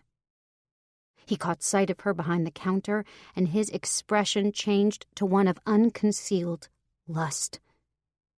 He oozed his way toward the counter like the slime ball that he was and sat down in front of her. He rested his big, meaty hands on the counter. She had trouble looking away from them for a minute. It was hard not to imagine him touching her, in all the ways he said he was going to. Officer Grant was a huge man, tall and strong, but also getting close to 30 and starting to get fat. His hands looked pink and swollen laying there on the counter like 2 uncooked chicken cutlets. If he ever touched her with them, she'd scream. Then again, she had a feeling he might like that. Well, if it isn't my favorite little waitress. How are you doing tonight, honey? She flipped over her pad and stared at it, pen at the ready. What can I get you, Officer Grant? A disgusting smile crept over his face as he pondered the question. It was obvious that he was thinking about things that were not on the menu, and never would be. I don't know, dollface. Do you have any specials tonight? Maybe something left over, like sloppy seconds? She swallowed the bile rising in her throat. Was he kidding with that nasty talk? Suddenly, she started hoping that Dev would do something to the guy. Not kill him, but something bad. Maybe she was cut out to be a biker's woman after all. Let me know when you're ready to order. She slapped the menu down in front of him and walked away. She didn't see Donnie outside on his bike, making a phone call. Chapter 32. Devlin. I order you to let me go. Devlin was being held down by 3 guys. He'd taken the call from Donnie and ran out of the clubhouse before anyone could stop him. It was Jack who wrestled him off his bike to the pavement, and then got a few other guys to help him hold Dev down. Grant was at May's, bothering Kaylee again. Donnie had said she looked upset. That was it. Dev saw red. He stopped thinking. He just ran. Dev's guts twisted at the thought of that pig talking dirty to his sweet girl. She'd lost her virginity less than a week ago. She was still so innocent, and she was already dealing with this crap. It made his blood boil.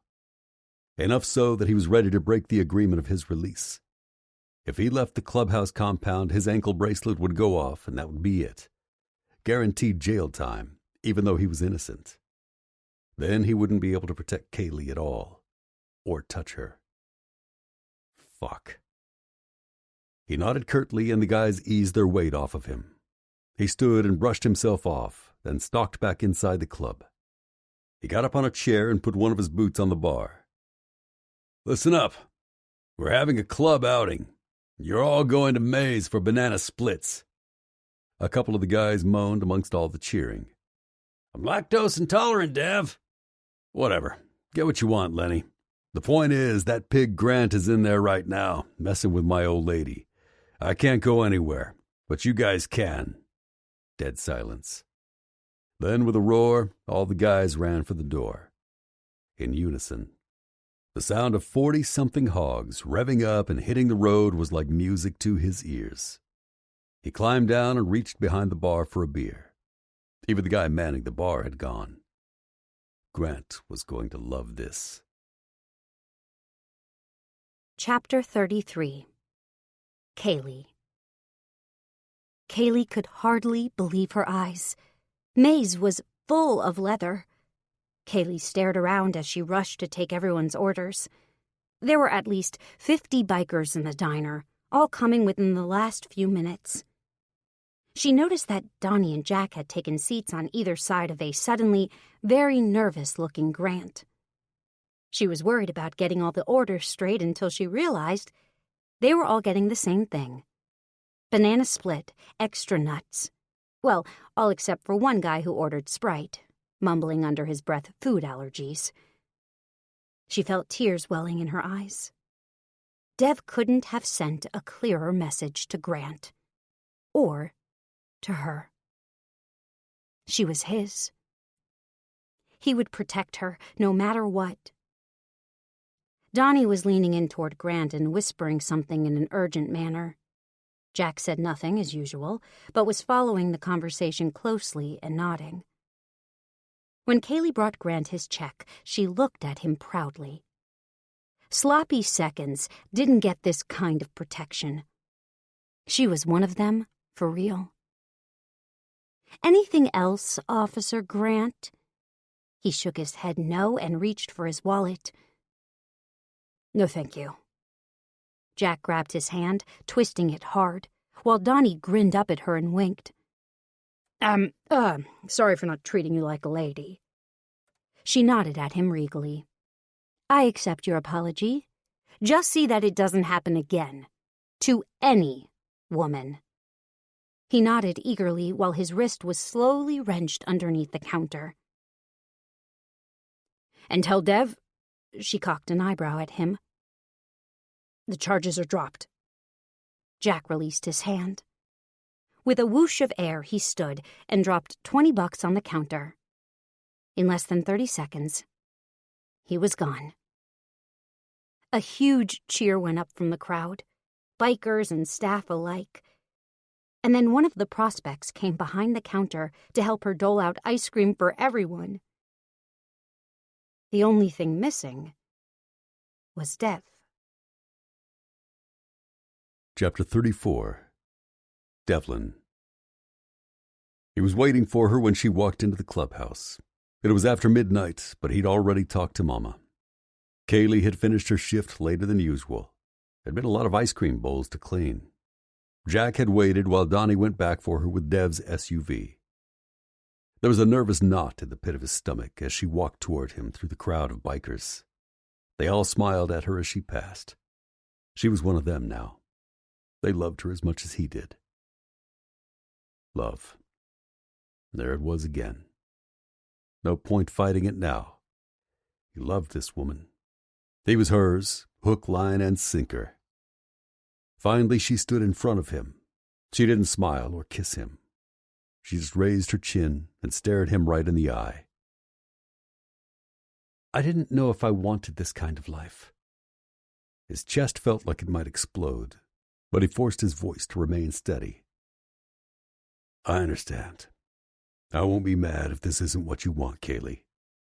He felt tears in his eyes as he faced her, but he had to say it. He had to give her an out. I could never be mad at you. She looked down as if she were embarrassed or nervous, like the words didn't come easy. He held his breath, hoping beyond hope that she wouldn't say they were through. I said I didn't know, but now I do. When she looked up again, he was shocked at the triumphant look blazing out of her eyes. It was strong, and sure and confident. It was full of love. For him. "I'm yours, Devlin, for as long as you want me." He almost laughed, but he felt emotion choking his throat, making it tough to even talk. He cupped her face and stared into her eyes. "Forever, Kaylee. Is that long enough?" She nodded as he watched tears fill her beautiful eyes. He clasped her to him harder and bent his lips to hers. Forever. This concludes Wanted by the Devil by Joanna Blake, narrated by Troy Duran and Kendall Taylor. Copyright 2017 by Joanna Blake.